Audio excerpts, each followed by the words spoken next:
रिवर्तन के हर बार का एक पक्का नियम है, मार्कस और कुत्ते अंदर नहीं आ सकते। लगता है मैं बाहर बहुत बिगड़ गया था।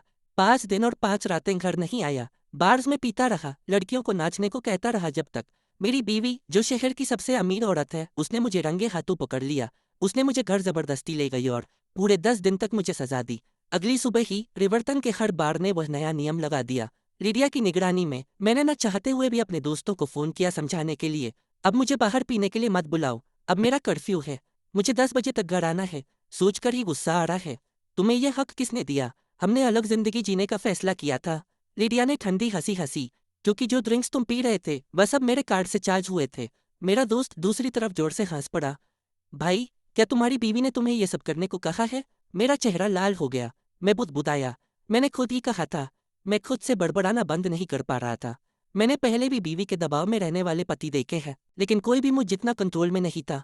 मेरे पास एक राज है, मैं दोबारा पैदा हुआ हूँ। मुझे पता है आगे क्या होने वाला है। 1 साल के अंदर मेरी बीवी लिडिया को एक कॉलेज लड़के से प्यार हो जाएगा। वह मुझसे तलाक ले लेगी, हमारी अरेंज्ड मैरिज तोड़ देगी और अपने परिवार से भी रिश्ता तोड़ देगी। अपनी पिछली जिंदगी में मैंने उसे 10 साल तक चेस किया, लेकिन आखिर में मैं उसे किसी और से प्यार करने से रोक नहीं पाया। उस आदमी के साथ रहने के लिए उसने वह सब कुछ खत्म कर दिया जो मेरे परिवार ने बनाया था। इस बार मैंने जाने देने का फैसला किया है।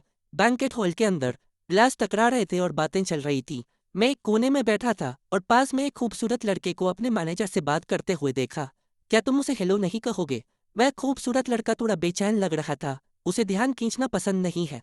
उसका मैनेजर मुस्कुराया और जवाब दिया, सच है, उस जैसी औरत हमेशा सबका ध्यान खींचती है। तुम्हारे साथ फोटो खिंचवाना तुम्हें नुकसान पहुंचा सकता है। वह तुम्हारा ख्याल रख रही है।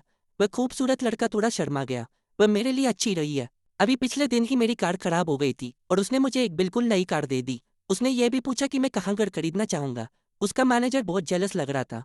और आगे बढ़ो, वह तुम्हें इतना मानती है, जाओ और उसे अपना बना लो। वैसे भी उसका पति तो बस नाम का है।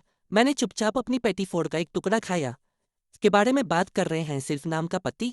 वह मैं हूँ। मैं उन्हें मुझे नजरअंदाज करने के लिए दोष नहीं दे सकता। लिडिया के साथ 5 साल की शादी को याद करते हुए अफवाहें कभी नहीं रुकीं। वह एंटरटेनमेंट की दुनिया में नहीं है, फिर भी उसका नाम हमेशा गॉसिप में आ ही जाता है। अपनी पिछली जिंदगी में अगर मैंने ऐसी बातें सुनी होती तो मैं किसी से जवाब मांगता, लेकिन दोबारा जन्म लेने के बाद यह बातें अब मेरे अंदर कुछ भी नहीं जगाती।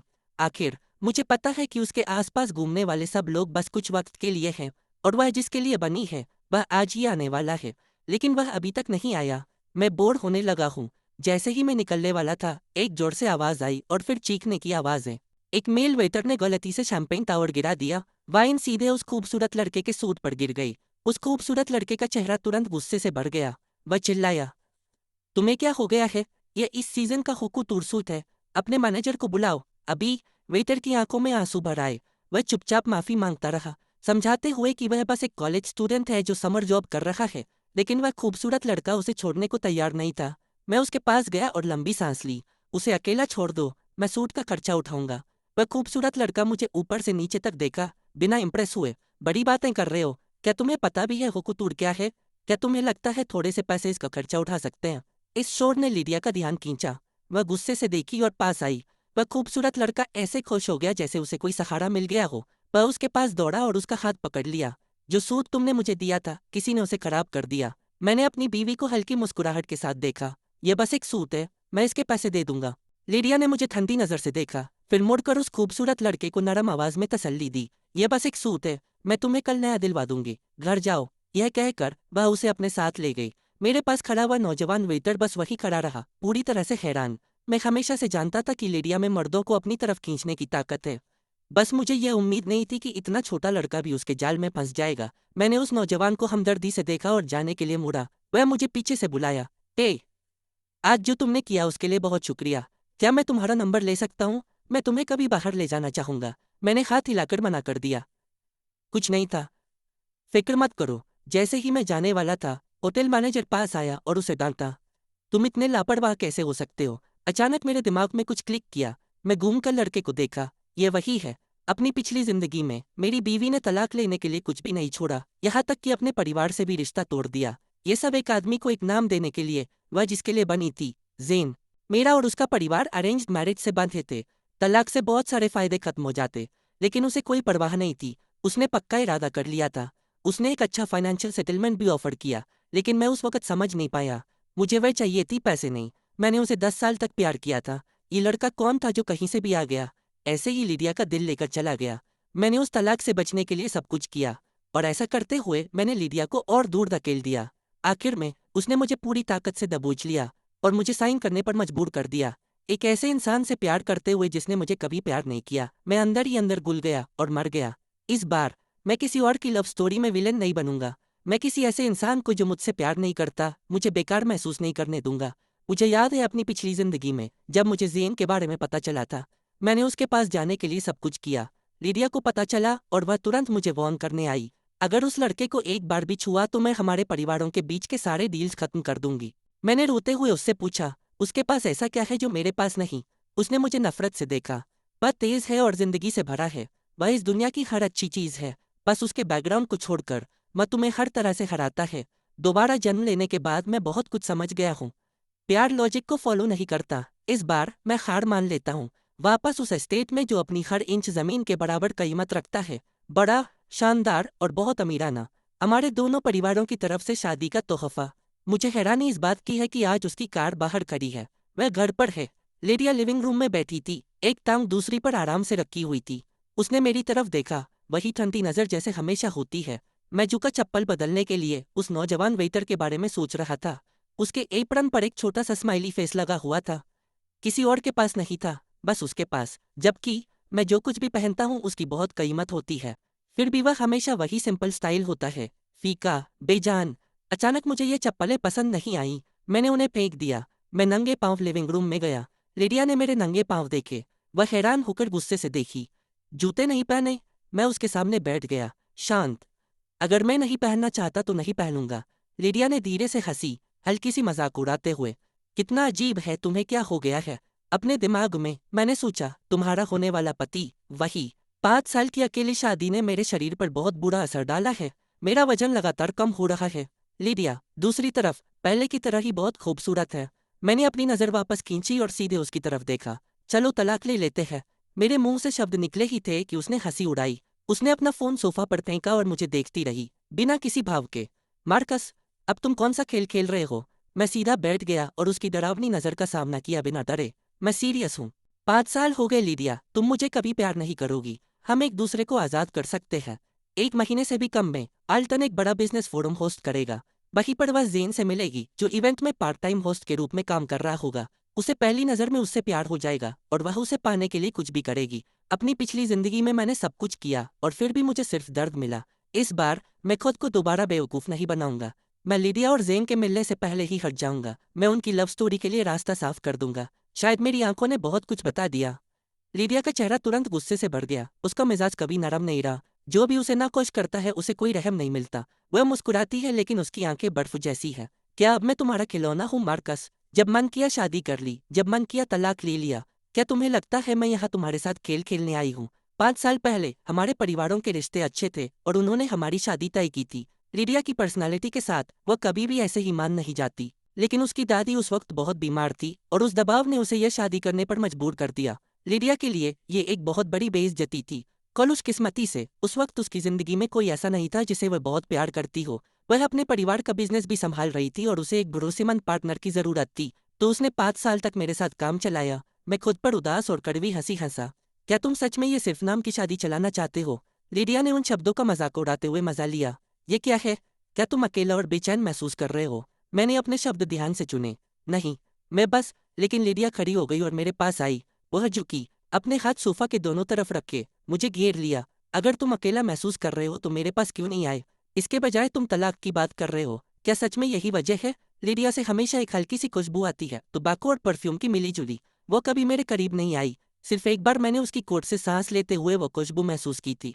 अब वो खुशबू मुझे पूरी तरह से घेर चुकी है। मुझे एक्साइटेड महसूस होना चाहिए था, लेकिन मुझे सिर्फ घुटन महसूस हो रही है। मेरा मन बन चुका है। मैंने समझाया, ऐसी बात नहीं है, मैं बहुत पहले ही अकेला रहने की आदत डाल चुका हूँ। लिडिया सीधी हो गई।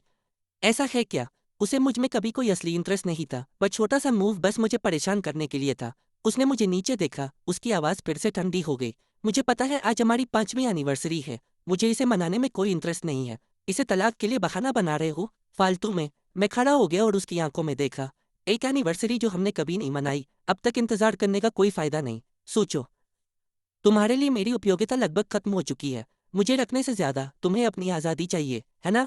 यह कहकर मैं पीछे देखे बिना बेडरूम की तरफ ऊपर चला गया। एक जोर से दरवाजा बंद होने की आवाज़, फिर इंजन के चलने की आवाज़। लिडिया चली गई। इस बार मुझे अजीब सा सुकून महसूस हुआ। मेरा फ़ोन बजा। ये मेरा अच्छा दोस्त जेसन था। मार्कस, इंपीरियल क्लब आ जाओ, चलो चलते हैं। शादी के बाद मैं बहुत कम बाहर जाता हूँ। जेसन मुझे 10 बार इनवाइट करता है, मैं 9 बार मना कर देता हूँ। इस बार मैं बिना सोचे मान गया। चलो करते हैं। दूसरी तरफ लंबी खामोशी छा गई। आज तुम्हारी वेडिंग एनिवर्सरी है, क्या तुम सच में बाहर आना चाहते हो? मैंने पक्के इरादे से जवाब दिया। एनिवर्सरी कोई फ्यूनरल नहीं है, मैं आ रहा हूँ। मैंने 10 मिनट अपनी वार्डरोब में देखा। मैंने एक ब्लैक सूट चुना जो स्लिम कट था, मेरे लंबे लेकिन पतले शरीर को दिखा रहा था। मैंने यह सूट खास तौर पर इस उम्मीद में खरीदा था कि लिडिया मुझे इसमें देखेगी। उस महीने वह कभी घर नहीं आई। बस एक चीज़ जिससे मैं खुश नहीं हूँ वह यह है कि मैं हाल ही में कितना पतला हो गया हूँ। मैं तैयार हुआ, थोड़ा टचअप किया और सीधा क्लब की तरफ ड्राइव किया। इंपीरियल क्लब ऑल्टन के सबसे मशहूर एंटरटेनमेंट वेन्यूज में से एक है। मैंने जेसन और दूसरों को बार में पाया जहां हमने मिलने का फैसला किया था। जेसन ने मेरे दोनों हाथ पकड़ लिए, बड़ी मुस्कुराहट के साथ। देखो कौन आया है। एक दुर्लभ दृश्य। कुछ ड्रिंक्स के बाद मजाक शुरू हो गया। मार्कस, अगर तुमने हमें फिर से छोड़ दिया होता तो मैं सोचने लगता कि 5 साल पहले वह सेरेमोनी शादी थी या फ्यूनरल। जेसन ने मजाक में हाथ बढ़ाया, मेरी आंखें खोलने का नाटक करते हुए। तुम घर पर कैंडललिट डिनर क्यों नहीं कर रहे हो? मैं गेस करता हूँ, क्या लिडिया ने तुम्हें फिर से परेशान किया? मैंने उसका हाथ हटा दिया। बस करो, तुम मेरे बाल खराब कर रहे हो। ये लोग मेरे सबसे करीबी दोस्त हैं। अपनी पिछली जिंदगी में जब लिडिया की ज़ेन के प्रति जुनून ने मेरे परिवार को बर्बाद कर दिया था, यही वह लोग थे जिन्होंने मेरी मदद की थी। मुश्किलों से बना वह रिश्ता, मैं उसे कभी नहीं भूला। तो मैंने उन्हें तलाक के बारे में बताया। वह कुछ सेकंड्स के लिए चुप हो गए, फिर उन तीनों ने ताली बजाना शुरू कर दिया। आखिरकार, मार्कस के अपने प्यार में पागल होने के दौर से आज़ाद होने के सम्मान में, आज रात हम तब तक पियेंगे जब तक गिर न जाए। चीयर्स! मैं उनके साथ चिल्लाया। तलाक के बाद आज़ादी को लगभग देख पा रहा था। आगे एक नई जिंदगी थी। मेरी पिछली जिंदगी की ट्रेजेडी बहुत बहुत दूर लग रही थी। जैसे जैसे ड्रिंक्स बढ़ते गए, सब थोड़े और हिम्मत होते गए। जेसन ने मेरे कंधे पर थपकी दी। मार्कस, आसपास देखो जब तुम्हें पसंद आए। शर्माओ मत। जाओ और कर लो। लिडिया हर दिन अफवाहों के साथ घूम रही है। हम उसे इस मामले में जीतने नहीं दे सकते। मेरी आंखें शराब के नशे में इधर उधर घूम रही थी। तुम्हें पता है क्या फेयर पॉइंट? मेरी नज़र एक पतली फिगर पर पड़ी जिसका लंबा सिलुएट था। अगर लिडिया एक कॉलेज लड़के के पीछे जा सकती है तो मैं एक कॉलेज लड़की के पीछे जा सकता हूँ। मैंने अपना ग्लास उठाया, लड़खड़ाया और उस नौजवान औरत के कंधे पर थपकी दी। वह मुड़ गई, ताजी चेहरे वाली, जवान, थोड़ी शर्मीली। उसने माफी बड़ी नज़र से अपना सर हिलाया। सॉरी, मेरा बॉयफ्रेंड है। मैंने जल्दी से झुककर माफी मांगी और जाने के लिए मुड़ा, लेकिन मैं मुश्किल से कुछ कदम चला था कि मैं फिसल कर गिर गया। ग्लास जमीन पर टूट गया। लड़की मुझे उठाने के लिए झुकी। लो, मैं तुम्हें उठाती हूँ। मैंने उसके चेहरे की तरफ देखा जो पूरी तरह लाल था। मेरी धुंधली नज़र से एक भ्रम, लड़की का चेहरा लिडिया के चेहरे में बदल गया जो मुझे ठंडी नज़र से घूर रही थी। मैंने खुद को उठाने की कोशिश की, लेकिन मेरा हाथ टूटे हुए ग्लास के टुकड़े पर पड़ा। खून तुरंत निकलने लगा। सब कुछ अंधेरा हो गया। मैं बेहोश हो गया। मार्कस, क्या तुम्हें सच में लगा था कि तुम्हारा परिवार मुझे रोक सकता है? सपने में मैंने लिडिया का चेहरा फिर से देखा, बेरहम, बिना किसी गर्माहट के। मैं एक टूटा हुआ आदमी था जो एक उकड़े हुए लिविंग रूम के मलबे में पड़ा था। जब तलाक की खबर फैली, मेरे माँ बाप उसके परिवार के बड़े बुजुर्गों के साथ मिल गए, उसे हर तरफ से दबाव डालने लगे। लेकिन लिडिया ने एक भी बात नहीं सुनी। वह अकेली आगे बढ़ती रही। उसने मेरे परिवार को घुटनों पर लाने के लिए एक बहुत बड़ी कीमत चुकाई। उसके अपने परिवार के बड़े बुजुर्गों ने पहले उसे गलत ठहराया था, फिर धीरे धीरे उन्होंने उसकी मदद की और आखिरकार उन्होंने ज़ेन को मान लिया। लिडिया की तेज हिफाजत में उसने धीरे धीरे उसके माँ बाप की मंजूरी हासिल कर ली। लिडिया, मैंने तुम्हें 10 साल तक प्यार किया है। क्या तुम्हें मेरे लिए बिल्कुल कुछ भी महसूस नहीं होता? मैंने अपने चेहरे को हाथों से ढक लिया। आंसू मेरी उंगलियों से फिसल रहे थे। मार्कस, मैंने तुम्हें अलग होने का मौका दिया था, तुमने उसे नहीं लिया। लिडिया ने मुझे देखा, पत्थर की तरह ठंडी। फिर उसका फोन बजा, एक खास रिंगटोन। ज़ेन की चमकती आवाज़ कमरे में भर गई। डार्लिंग, प्लीज़ फ़ोन उठाओ। डार्लिंग, तुम्हारी कॉल इंतज़ार कर रही है। मैंने उस खास रिंगटोन को सुना। लिडिया की दूर जाती फिगर को देखते हुए दुनिया मेरे चारों तरफ घूम रही थी। एक तेज़ दर्द मेरे सीने में उठा। मैं हाँफते हुए उठ गया। मैं जोर से हाँफ रहा था। मैं अपने बेडरूम में था। बाहर धूप तेज थी और चिड़ियाँ गा रही थी। मैं घर वापस कैसे आ गया? क्या वह लड़की मुझे यहाँ लाई थी? मैंने अपने पट्टी बंधे हाथ को देखा और अपनी धड़कती हुई कनपट्टी पर उंगलियां दबाईं। मैं उसे ढूंढने ही वाला था कि लिडिया की आवाज़ दरवाजे के बाहर से आई। मेरे बिना मज़े करो, आज मुझे कोई इंटरेस्ट नहीं है। वह दूसरी मंजिल की रेलिंग पर झुकी थी। आवाज आलसी, सिलुएट शानदार। मैं दरवाजे के फ्रेम पर झुका और उसे आते हुए देखा। तुमने उसे कहाँ छुपाया? लिडिया की भौहें कस गईं। वह कॉलेज लड़की। मैंने उसे देखा। ऐसी औरत मिलना मुश्किल है जो मुझे तुम्हारे अलावा कुछ और महसूस कराए। 1 महीने में लिडिया वैसे भी किसी और आदमी के पीछे पागल हो जाएगी। मैं भी कुछ ऐसा ढूंढ लेता हूँ जिससे दर्द जल्दी कम हो। जैसे ही मैंने यह कहा, लिडिया का चेहरा गुस्से से भर गया। उसने मेरी कलाई पकड़ी और मुझे वॉक इन क्लोजेट में घसीट लिया। अब बदलो। किसने कहा तुम ऐसे कपड़े पहनकर घूम सकते हो? ऐसे कपड़े? मैंने अपने कमजोर शरीर को देखा। कपड़े ही सब कुछ कर रहे थे। वह शब्द मुझ पर शायद ही लागू होता है। और कब से एक औरत जो मुझसे प्यार नहीं करती मेरे कपड़ों के बारे में कुछ कह सकती है? लिडिया, पिछले दिन तुम और वह खूबसूरत लड़का, क्या तुम सच में उसके साथ रूम में गए थे? मैं हिला नहीं। मैं बस उसे शांति से देखा। तुम्हारा काम नहीं। हमेशा की तरह वही ठंडा जवाब। तो मैं जो करता हूँ वह भी तुम्हारा काम नहीं। अगर हम तलाक नहीं ले रहे तो हम अलग जिंदगी जिएंगे। मैंने उसे सीधे देखा। इतने सालों के बाद मुझे कभी प्यार नहीं मिला। मैं भी कुछ एक्साइटमेंट ढूंढ लेता हूँ इस खाली जगह को भरने के लिए। तो ऐसा लगता है पूरी तरह लापरवाह होना ये सच में आज़ादी देने वाला है। अब मुझे उसके मूड को अपने मूड पर कंट्रोल नहीं करने देना पड़ेगा। मुझे लगता है मैंने खुद को वापस पा लिया है। वह बाहर जो चाहे कर सकती है जबकि अपने पति से उम्मीद करती है कि वह घर पर चुपचाप बैठा रहे। लिडिया भी अलग नहीं है। वह मुझसे प्यार नहीं करती लेकिन वह बीवी का नाम इस्तेमाल करती है मुझे हर मोड पर कंट्रोल करने के लिए। लिडिया ने ठंडी हंसी हंसी। तुम्हारे उस शरीर के साथ कौन सी औरत तुम्हें चाहेगी? मैंने नीचे देखा। एक सिंपल शर्ट, छाती की मसल की हल्की सी झलक, बाकी सब कपड़े के नीचे छुपा हुआ। कुछ खास नहीं। मैंने उसका हाथ हटाया और शांति से अपने कपड़े ठीक किए। मैं ज्यादा खाऊंगा, वर्कआउट करूंगा और कुछ और औरतों को अपनी तरफ ध्यान दिलवाऊंगा। मार्कस, क्या तुम पागल हो गए हो? लिडिया आखिरकार गुस्से में बोली। तुम्हें क्या हो गया है? जो मार्कस में पहले था वह शांत, समझदार और ख्याल रखने वाला था। वह ऐसी बातें कैसे कह सकता है? अगर मेरे पापा ने सुना होता जो अभी मेरे मुंह से निकला है तो उन्हें शायद हार्ट अटैक आ जाता। लेकिन मुझे अब थोड़ा पागल बनना पड़ेगा ताकि आने वाले असली पागलपन से आज़ाद हो सकूं। अगर जेन पिक्चर में नहीं होगा तो वह तलाक नहीं लेगी। एक अरेंज्ड मैरिज को खत्म करना कभी आसान नहीं होता। वह इसके लिए बहुत तेज है। फायदे और नुकसान को तोलना उसकी खासियत है। और मैं दोबारा उसे किसी और से प्यार करते हुए नहीं देख सकता। तो मुझे तलाक दे दो। मैंने फिर से यह बात उठाई। सपने देखते रहो मार्कस। मैं चाहती हूँ तुम अपनी पूरी जिंदगी इस बात का अफसोस करो कि तुमने मुझसे शादी की। लिडिया फिर से ठंडी और शांत हो गई जैसे उसने मुझे पूरी तरह से देख लिया हो। तुम अलग जिंदगी जीना चाहते हो? ठीक है तो हम वही करेंगे। मैं हैरान रह गया। सिर्फ मुझे अफसोस दिलाने के लिए वह इस पर भी राजी है। मैंने कभी सोचा नहीं था कि मुझसे जबरदस्ती शादी करने से उसे इतना गहरा जख्म लगा होगा। इतना गहरा कि उसे इससे निपटने के लिए कुछ इतना एक्सट्रीम चाहिए। जैसे ही मेरा दिमाग खाली हो गया, लिडिया ने हाथ बढ़ाया और मेरी कमर में अपना हाथ डाला। मुझे अपनी तरफ खींच लिया। उसने अपनी जुबान अपने होंठों पर फेर ली। उसकी नज़र पड़ी नहीं जा रही थी। क्या तुम चाहते हो मैं पहले तुम्हारे शरीर पर काम करने में मदद करूं? नहीं। मैंने उसे तुरंत धकेल दिया। जिन लोगों को अलग होना है उन्हें एक दूसरे को छूना बंद कर देना चाहिए। लिडिया ने अपनी आंखें पतली की, तेज और खोज भरी। उसने मेरी थोड़ी पकड़ी और मुझे उसे देखने पर मजबूर किया। क्या तुम मार्कस के जुड़वां भाई हो? क्योंकि एक आदमी जिसने 10 साल तक किसी से प्यार किया हो वह अचानक से ऐसा नहीं बन जाता। मैंने एक नकली मुस्कुराहट दी। गेस करो। मार्कस, ये शादी ऐसी चीज नहीं है जिससे तुम बस ऐसे ही दूर जा सको। बहुत सारे फायदे दांव पर हैं। मेरे पास तुम्हारे इमोशनल ड्रामा के लिए टाइम नहीं है। अगर तुम सच में अकेलापन नहीं संभाल सकते और बाहर जाना चाहते हो, वह मेरे कान के पास झुकी। सावधान रहना। मैं किसी भी सरप्राइज को नहीं मानूंगी। मैं वह हूं जो एक बार मर चुका है। मुझे इन सब से ऊपर होना चाहिए। लेकिन कहीं से कुछ उठा और मैंने उसे जोर से थप्पड़ मारा। मेरी हथेली में जलन हुई। उसके गाल पर एक साफ हाथ का निशान बन गया। उसने अपना सर घुमा लिया। उसकी गर्दन का शानदार मोड़, उसके प्रोफाइल की तेज लाइन। थप्पड़ खाने के बाद भी वह बहुत खूबसूरत लग रही थी। वह धीरे से वापस मुड़ गई। उसकी आंखें कतिलाना थीं जैसे वह मुझे अभी गला घोंट सकती है। मेरा हाथ कांप रहा था। दर्द से नहीं, थप्पड़ से मेरा जख्म फिर से खुल गया था। खून तेजी से बह रहा था। लिडिया ने मेरे हाथ पर नजर डाली, फिर मुड़कर चली गई। सिर्फ एक ठंडी, दूर जाती पीठ छोड़कर। मैंने पट्टी से रिसते हुए खून को देखा। ये ठीक है, मैंने सोचा। मेरी पिछली जिंदगी में मेरे सीने के अंदर जो खून बहा था उससे बेहतर है। उस थप्पड़ के बाद लिडिया फिर से गायब हो गई। वह गॉसिप कॉलम्स में दिखती थी, एक आदमी से दूसरे आदमी के साथ घूमती हुई, और क्लब्स और बोर्ड रूम्स में। बस कभी घर नहीं। मैं दिन गिन रहा था। 2 हफ्ते। बस इतना ही बचा है लिडिया के जेन से मिलने से पहले। इस दौरान मैंने एक खास कॉफी शॉप में जाना शुरू कर दिया। मैंने एक ब्लैक कॉफी ऑर्डर की और चुपचाप उसे काम करते हुए देखा। उसकी हर छोटी हरकत मेरी नज़र में आ जाती थी। अगर मैं एक औरत होता तो शायद मुझे भी उससे प्यार हो जाता। जेन, तुम्हारी गर्लफ्रेंड यहाँ है, एक कोवर्कर ने बुलाया।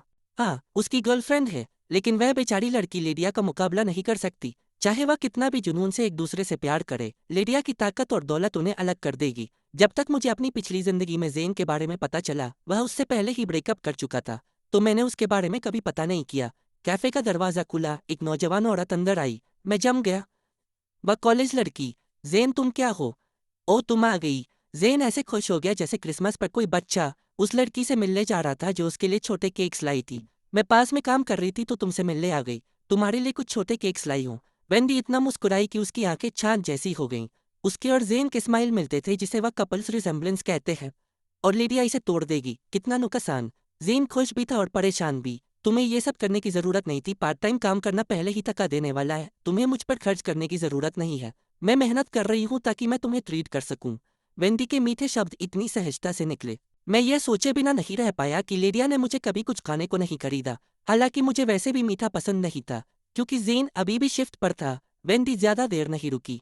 मैं कोने में बैठा था, सर झुकाए, डर रहा था कि कहीं वह मेरी तरफ न देखे और मुझे पहचान न ले, उस आदमी के रूप में जिसने नशे में उसे क्लब में अप्रोच करने की कोशिश की थी। जैसे ही वेंडी चली गई, मैंने जल्दी से अपना बिल चुकाया और निकल गया। सर, रे हमेशा सबसे पहले यही कहता है जब वह मुझे देखता है। मैं थका हुआ घर पहुंचा।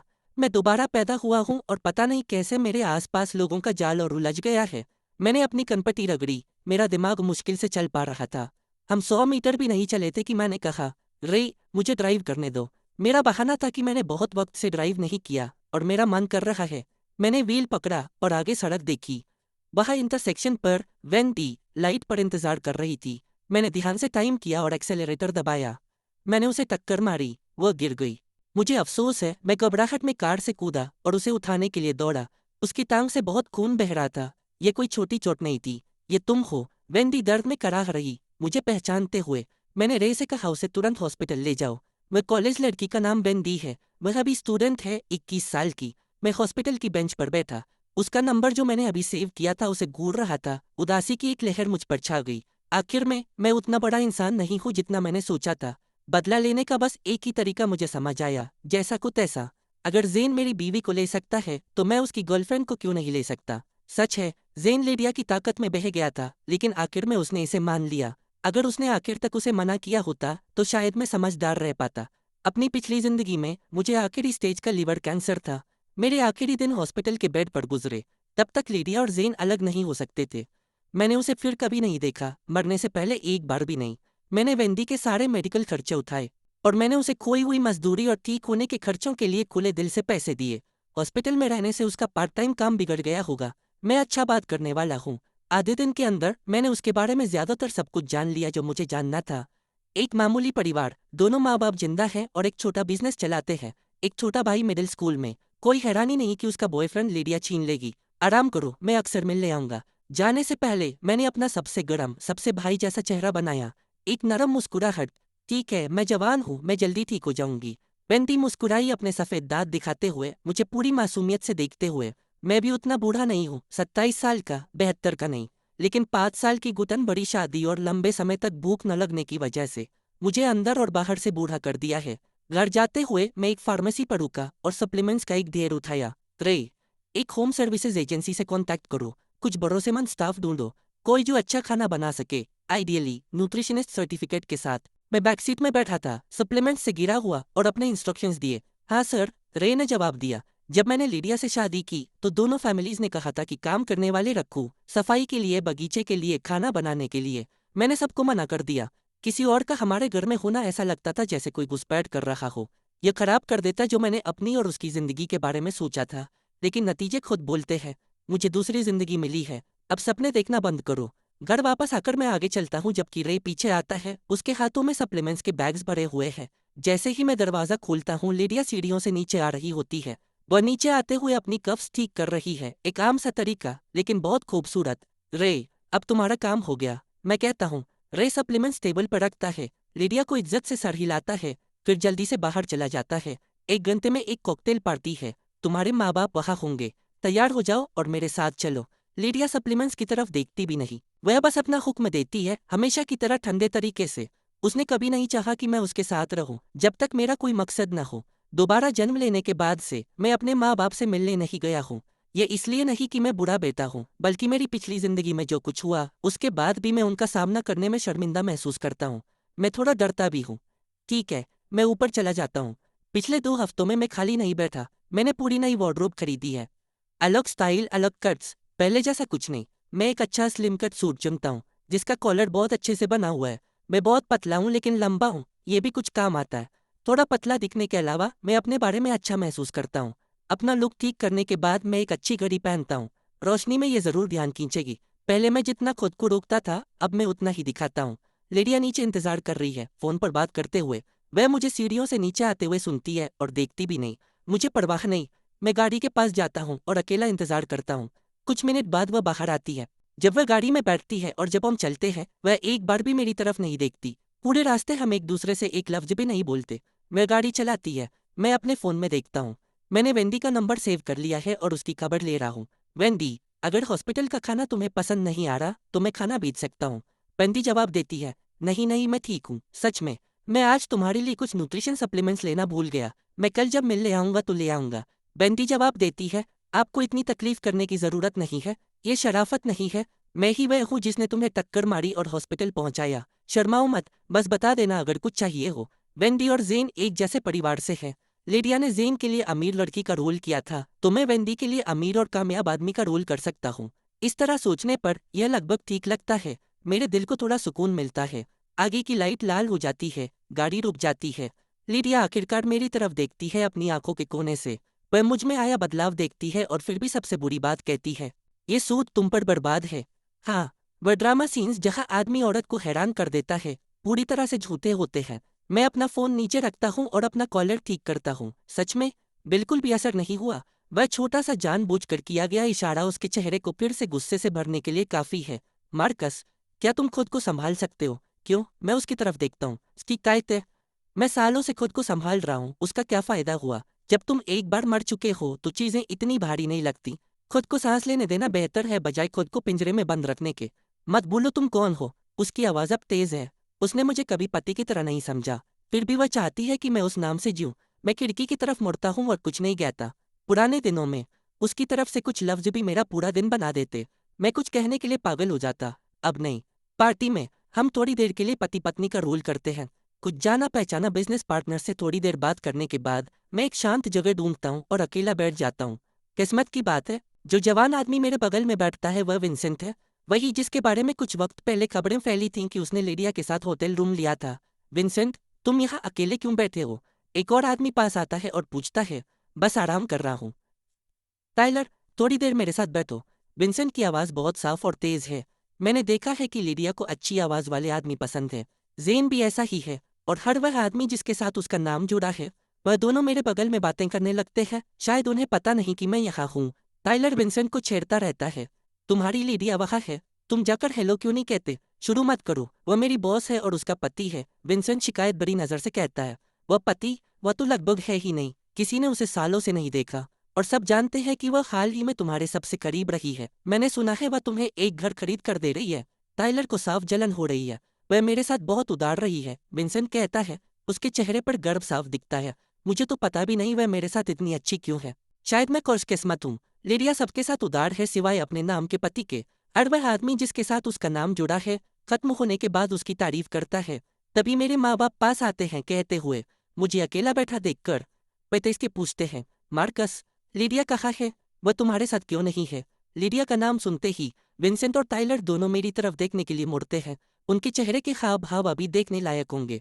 मैं खड़ा होता हूँ, अपनी माँ के हाथ में अपना हाथ डालता हूँ और उन्हें देखकर मुस्कुराता हूँ। उसकी बगल में रहने में क्या मज़ा है। भीड़ के साथ बस बिजनेस की बातें होती हैं। मैं तो आप दोनों के साथ वक्त बिताना ज़्यादा पसंद करूँगा। मेरी माँ मुझे हैरानी से देखती हैं। सालों हो गए हैं जब मैं उनके साथ इतना खुलकर प्यार से पेश आया हूँ। तुम दोनों बातें करो, मैं ओल्ड चिन और दूसरों को ढूंढता हूँ। मेरे पिता हमेशा की तरह सीधे साधे, उन्होंने कुछ भी नहीं देखा। वह खुशी खुशी अपने दोस्तों को ढूंढने चले जाते हैं।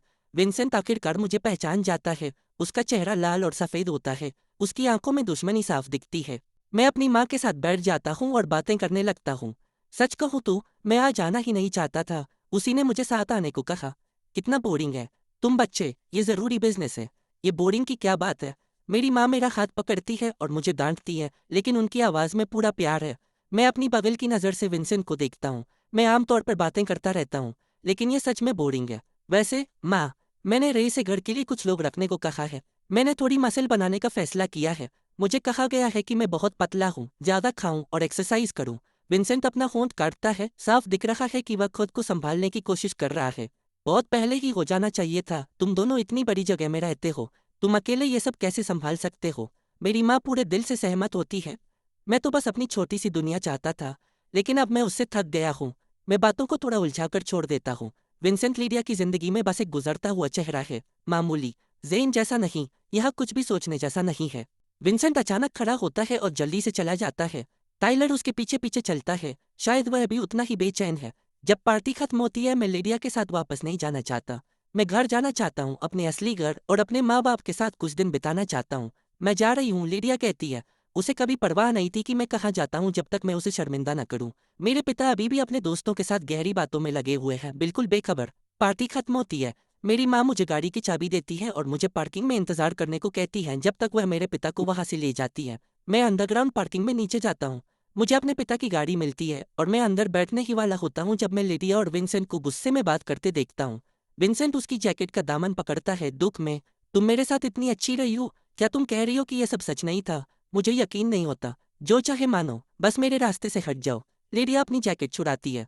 वह ऐसी ही है। एक बार जब उसका काम हो जाता है तो हो जाता है, पीछे मुड़कर नहीं देखती। एक अपार्टमेंट और विंसेंट ने खुद को यकीन दिला दिया कि वही खास है। वह मुझे अपनी बगल की नज़र से देखती है। वह बेचैन, नफरत भरी नज़र सीधे मेरी तरफ थी, जैसे मैं ही तमाशा कर रहा हूँ। मैं तुरंत गाड़ी में बैठ जाता हूँ और दरवाज़ा लॉक कर देता हूँ। अगर मैं अपने माँ बाप का इंतजार नहीं कर रहा होता तो मैं अब तक वहां से निकल चुका होता। मुझे इस तरह पीछे हटते देखकर उसे कुछ होता है। वह सीधे मेरी तरफ आती है। वह खिड़की पर नॉक करती है। मैं उसके होंठ पड़ता हूँ। बाहर निकलो। मैं गुस्सा करता हूँ और अपना सर हिलाता हूँ। होंठों से नहीं कहता हूँ। तभी मेरा फोन बजता है। ये उसका फोन है। ओवन है। मार्कस, इस गाड़ी से बाहर निकलो। तुम दोनों के बीच जो कुछ भी हो रहा है, मैं उसमें शामिल नहीं होना चाहती। शीशे के जरिए मैं उसकी गुस्से से भरी आंखों से मिलता हूँ। मैंने अच्छे से सोच लिया है। अगर मैं जीन से मिलने से पहले तलाक नहीं ले पाया तो मैं इंतजार करूंगा। मैं तब तक रुका रहूंगा जब तक वो खुद इस बात को नहीं उठाती। और जब वह ऐसा करेगी, मैं तुरंत मान जाऊंगा और फैमिली कंपनी में हिस्सा लेकर चला जाऊंगा। बुरा सौदा नहीं है। मेरी पिछली जिंदगी में उसे जेन का पीछा करने में पूरा 1 साल लगा, जब तक उसने आखिरकार मुझसे तलाक नहीं मांगा। उसी वक्त उसने अपने परिवार को सब सच बता दिया। मैंने मना कर दिया। लगभग 1 साल तक लड़ने और चिपके रहने के बाद भी मैं हार गया। अब जब मैं दोबारा जन्मा हूँ, बदला लेना बस एक खाली जुनून है। मेरी पिछली जिंदगी अब एक सपने जैसी लगती है, और यह वाली जिंदगी असलियत है। दुख शुरू होने से पहले मैं एक बुरे सपने को नहीं छोड़ूंगा कि वह मुझे असली जिंदगी में पूरी तरह बर्बाद कर दे। बाहर निकलो। लिडिया गुस्से में है। शायद उसने मुझे पहले कभी इस तरह मना करते नहीं देखा होगा। विंसेंट वापस आता है। उसकी आंखों में आंसू है। उसकी जैकेट को फिर से पकड़ता है और छोड़ने से मना कर देता है। भगवान के लिए, वह एक सेलिब्रिटी है। वह इतनी बेचैनी से कैसे चिपक रहा है? मुझे लगता है मैं खुद का ही एक रूप देख रहा हूँ। मैं किसी को जज करने की हालत में नहीं हूँ। लिडिया मुझे बुरी नज़र से देखती है, फिर विंसेंट की कलाई पकड़ती है और उसे अपनी गाड़ी की तरफ खींचती है। मैं उसकी गाड़ी को दूर जाते हुए देखता हूँ। मैं सांस छोड़ता हूँ। जब तक मेरे माँ बाप गाड़ी तक वापस आते हैं, मैं लगभग सो चुका होता हूँ। तुम और तुम्हारी न खत्म होने वाली बातें। मार्कस तुम्हारा इंतजार करते हुए आधा सो चुका है। मेरी माँ मेरे पिता को डांटती है। अरे, वह साउथ का प्रोजेक्ट है, उसके अप्रूवल में कुछ मसले हैं, हमें उस पर ठीक से बात करनी पड़ी। मेरे पिता जवाब देते हैं, अपनी सीट बेल्ट लगाते हुए। मैं पीछे बैठा हूँ, नींद में, और अपनी पिछली जिंदगी के एक और सपने में खो जाता हूँ। ऐसा लगता है जैसे यूनिवर्स को डर है कि मैं भूल जाऊंगा जो मैंने सहा। वह मुझे नींद में वापस भेजता रहता है। माँ, मुझे ब्रेस्ड पोर्क चाहिए। मैं अपना हाथ उनके हाथ में डालता हूँ और उनके सहारे झुक जाता हूँ। माँ का एहसास ऐसा ही होता है, महफूज और गर्म। मेरी पिछली जिंदगी में जब मैं मर रहा था, मेरे माँ बाप मेरे हॉस्पिटल के बेड के पास बैठे थे और रोते रहे जब तक उनके पास कुछ नहीं बचा। वह रात भर में बूढ़े हो गए, थक चुके थे, दिल टूटे हुए थे। इस वक्त तुम चाहते हो कि मैं ब्रेस्ड पोर्क बनाऊं। मेरी माँ मेरे हाथ पर हल्के से मारती है। आज तुम्हें क्या हो गया है? क्या तुम्हारी और लिडिया की लड़ाई हुई? तुम तो वैसे भी मुश्किल से घर आते हो। क्या मैं बस एक प्यार में पागल बेवकूफ था? मैं उन्हें देखकर मुस्कुराता हूँ।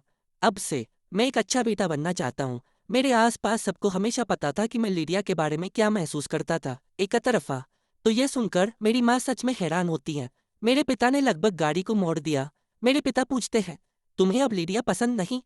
पसंद है, मैं जवाब देता हूँ, लेकिन इसका मतलब ये नहीं कि मैं उसे छोड़ नहीं सकता। मैं उसे कभी रोक नहीं पाता। वह कभी मेरी थी ही नहीं। वह जीन की है, वह जवान, तेज, खूबसूरत आदमी। डैड, हमारी शादी को 5 साल हो गए हैं। हम पुरानी खबर हैं। प्यार, उसका अब क्या मतलब है? मुझे बस लगता है कि मुझे और कुछ करना चाहिए, सिर्फ उसके आसपास घूमते रहना नहीं। बिल्कुल सही कि लिडिया हमेशा अफवाहों में रहती है। मैंने इसे कभी पसंद नहीं किया। पहले मेरे पिता चुप रहते थे क्योंकि वह मेरी गहरे जज्बात की इज्जत करते थे। लेकिन अब जब मैंने दरवाज़ा खोल दिया है, दोनों ने वह सब कुछ कह दिया जो उन्होंने रोक रखा था। जब तक हम घर पहुंचते हैं रात बहुत हो चुकी होती है। मैं नहाकर बिस्तर पर गिर जाता हूँ। मुझे नहीं पता मैं कितनी देर सोया। मेरी माँ मेरे दरवाजे पर नॉक करती है। मैं आधा सोया हुआ जवाब देता हूँ। क्या है? क्या तुमने नहीं कहा था कि तुम्हें ब्रेस्ट पोर्क चाहिए? मैंने बना दिया है, थोड़ा खा लो फिर वापस सो जाना। वह ये कहते हुए मेरी तरफ देखती है। मैं तुरंत जाग जाता हूँ। मैं बैठ जाता हूँ और कुछ सेकंड तक घूरता रहता हूँ। फिर मेरी आंखें गर्म हो जाती हैं और आंसू तेजी से निकलने लगते हैं इससे पहले कि मैं उन्हें रोक पाऊँ। दोबारा जन्म लेने के बाद से मैं एक बार भी नहीं रोया हूँ। मेरी पिछली जिंदगी के सबसे बुरे सपने भी बस मुझे हमेशा जगा देते थे। मैं बहुत पहले ही दर्द के लिए बेजान हो चुका था। अब कुछ भी मुझ तक नहीं पहुंच सकता था। लेकिन मेरी माँ ने रात के बीच में मेरे लिए ब्रेस्ट पोर्क बनाया और मैं खुद को रोक नहीं पाता। अरे, क्या हो गया है तुम्हें बच्चे? लिडिया ने जरूर तुम्हारे साथ कुछ गलत किया है। मैं कल उस फैमिली के पास जाऊंगी और जवाब मांगूंगी। मैं जल्दी से बैठ जाता हूँ और अपनी माँ को गले लगा लेता हूँ। लिडिया ने कुछ नहीं किया। मैं बस भावुक हो गया हूँ। आप मेरे साथ इतनी अच्छी हो। मैं उन्हें पकड़े रहता हूँ, मेरी आवाज़ टूट जाती है। उन्होंने सच में मेरे साथ कुछ गलत नहीं किया। जो कुछ भी मैंने सहा वह सब मैंने खुद पर लाया। वह एक ईमानदार विलेन है। मैं तो बस एक पागल चाहने वाला था। मेरी माँ हल्के से मेरी पीठ थपथपाती है और एक लंबी गहरी सांस छोड़ती है। मैं उनका इकलौता बेटा हूँ। वह मुझे सबसे अच्छे से जानती है। मैं आसानी से रोने वाला नहीं हूँ। अगर सच में कोई दुख ना हो तो आंसू नहीं आते। तो क्या तुम अब भी ब्रेस्ट पोर्क खाओगे? पतत्व पूछती है। हाँ, मुझे उसकी बहुत तलब थी। मैं अपनी आंखें पोंछता हूँ और बिस्तर से उतरता हूँ। अभी भी थोड़ा नाक बह रही है। मैं उनका हाथ पकड़ता हूँ और हम दोनों साथ में नीचे जाते हैं। मेरे पिता पहले ही सो चुके हैं। डाइनिंग टेबल पर बस हम दोनों हैं। ब्रेस्ट पोर्क खुशबूदार और मज़ेदार है। मैं कई टुकड़े बिना रुके खा जाता हूँ। मैंने पिछले कुछ सालों में मुश्किल से खाया है। इतना सारा एक साथ खाने से मेरा पेट दर्द से फूल जाता है। मुझे उल्टी आने लगती है। मेरी माँ मेरी पीठ थपथपाती है। इतनी जल्दी क्यों खा रहे हो? पूरी रात पेट भरा होने की वजह से जागे रहोगे। मैं भूखा था। मैं शर्मिंदा होकर हंसता हूँ। आखिरी बार मैंने ऐसा खाना अपने ग्रेजुएशन डिनर पर खाया था। जेसन और दूसरों ने और मैंने एक बड़ी पार्टी की थी। फिर मैंने लिडिया से शादी की और पतला रहने के लिए कम खाना शुरू कर दिया। अगर तुम भूखे भी हो धीरे खाओ, 80% पेट भरने पर रुक जाओ। मेरी माँ नरम आवाज में कहती है मुझे देखते हुए। मैं उनकी बाहों में झुक जाता हूँ और मुंह बनाता हूँ। माँ, आज रात मेरे साथ जागी रहो। मुझे काम और जिंदगी के बारे में अपनी समझ बताओ। वह बिना सोचे मान जाती है। अगली सुबह मैं सालों में सबसे हल्का महसूस करते हुए जागता हूँ। पेट भरा हुआ है। अच्छी नींद आई है। घर पर नाश्ता करने के बाद मैं हॉस्पिटल जाता हूँ। वेंडी अपने फोन में देख रही है। उसकी बाह टूटी नहीं थी, लेकिन सॉफ्ट टिश्यू को काफी नुकसान हुआ है। टांके लगे हैं, मोटी पट्टी बंधी है, हिलना डुलना कम है। वेंडी ऊपर देखती है और मुझे देखकर हैरान होती है। आप आए। आपको सच में मेरी चिंता करने की जरूरत नहीं है और न ही बार बार मुझे देखने आने की। मैं गरम और तसल्ली देने वाली मुस्कुराहट देता हूँ। बिल्कुल, मैं करता हूँ। मैं रे की तरफ मुड़ता हूँ। उन्हें अंदर लाओ। रे न्यूट्रिशन सप्लीमेंट्स का एक ढेर अंदर लाता है और उन्हें उसके बेड के बगल में लगा देता है। वेंडी उस सामान को देखती है और उसका चेहरा शर्म से लाल हो जाता है। ये तो बस ऊपरी चोट है। आपको ये सब करने की जरूरत नहीं थी। चोट तो चोट होती है। मैं उसके बेड के बगल में एक कुर्सी खींच लेता हूँ। वेंडी अचानक पूछती है, ओह, मुझे तो आपका नाम भी नहीं पता। मैं आसानी से जवाब देता हूँ, तुम मुझे मार्कस बुला सकती हो। मुझे नहीं लगता यह बिल्कुल भी पुराना लगता है। मैं उससे 6 साल बड़ा हूँ। वेंडी सर हिलाती है। ठीक है मार्कस। मैं हॉस्पिटल के कमरे में उसके साथ बैठकर बातें करता हूँ। कॉलेज की लड़कियों का चीज़ों को देखने का तरीका हमेशा सीधा और सच्चा होता है। वेंडी एजुकेशन प्रोग्राम के तीसरे साल में है। अभी गर्मियों की छुट्टी पर है। एक मेहनतकश जवान लड़की जो खुद को संभाल रही है वह अपने बॉयफ्रेंड के बारे में खुशी और उत्साह से बात करती है। और उसका सपना ग्रेजुएशन के बाद एक अच्छी नौकरी और उस लड़के से शादी करना जिससे वह प्यार करती है। मुझे एक छोटी सी अनचाही हंसी आ जाती है, थोड़ी बदतमीजी वाली। मैं खुद को जल्दी संभालता हूँ। वेंडी हिचकिचाती है। आप किस बात पर हंस रहे हो? मैं अपनी नाक की नोक रगड़ता हूँ। कुछ नहीं। तुम्हें देखकर मुझे अपने यूनिवर्सिटी के दिन याद आ जाते हैं जब मेरे सपने भी तुम्हारे जैसे ही चमकदार थे। वेंडी मुझे हैरानी से देखती है। आप किस यूनिवर्सिटी में गए थे? मैं उसकी तरफ देखता हूँ। Alton university. सोचने पर लिडिया और मैं दोनों जेन और वेंडी से उसी स्कूल में सीनियर हैं। वेंडी का चेहरा खुशी से चमक उठता है। आप मेरे सीनियर हो। मैं मुस्कुराते हुए उसके साथ देता हूँ। क्या इत्तेफाक है? ऑल्टन यूनिवर्सिटी देश की टॉप 3 यूनिवर्सिटीज में से एक है। जो भी वहाँ जाता है उसका दिमाग तेज होता है। ग्रेजुएट्स का भविष्य उज्जवल होता है। भले ही वह अमीर न बने, वह आराम से जिएंगे। अगर जेन कभी लीडिया से नहीं मिलता तो वेंडी का सपना पूरा होने का पूरा मौका है। तो हम आसानी से बातें करने लगते हैं ओल्टन यूनिवर्सिटी के बारे में। हम हंस रहे होते हैं तभी दरवाज़ा खुलता है और एक तेज भारी आवाज़ आती है, वेंडी मैं आ गया। मैं मुड़ता हूँ। जेन के बाल छोटे और साफ कटे हुए हैं, खूबसूरत और उस पर अच्छी लगने वाली समझदारी है। उसकी शक्ल, मुझे उससे जलन नहीं है। एक 20 साल के शरीर से निकलने वाली पूरी एनर्जी जो थोड़ी चुभती है। जब मैं 20 साल का था, मैं लिडिया से 3 साल से चुपचाप प्यार कर रहा था। मेरे सबसे अच्छे साल पूरी तरह से खा लिए गए एक तरफा प्यार ने जिसने मुझे लगभग मार ही दिया था। ऐसा क्यों है कि उसी उम्र में जेन को लिडिया का पूरा या कुछ नहीं वाला समर्पण मिलता है, जबकि मैं हर रात अपना दिल एक डायरी में ही निकाल सकता था। वेंडी का चेहरा खुशी से भर जाता है, फिर शर्म से। जेन, नदेते सुना से इताते। मैंने तुम्हें बताया ही नहीं था, मैं नहीं चाहती थी कि तुम चिंता करो। जेन पास आता है, उसके हाथ में फलों का एक बैग है। पागल मत बनो, बिल्कुल तुम्हें मुझे बताना चाहिए था, तुम्हें चोट लगी है। मैं खड़ा होता हूँ और अपनी कुर्सी जेन को देता हूँ। मुझे कुछ महसूस नहीं होता। आखिरकार मैं उसे अपनी पत्नी जल्दी ही देने वाला हूँ। एक कुर्सी कुछ भी नहीं है।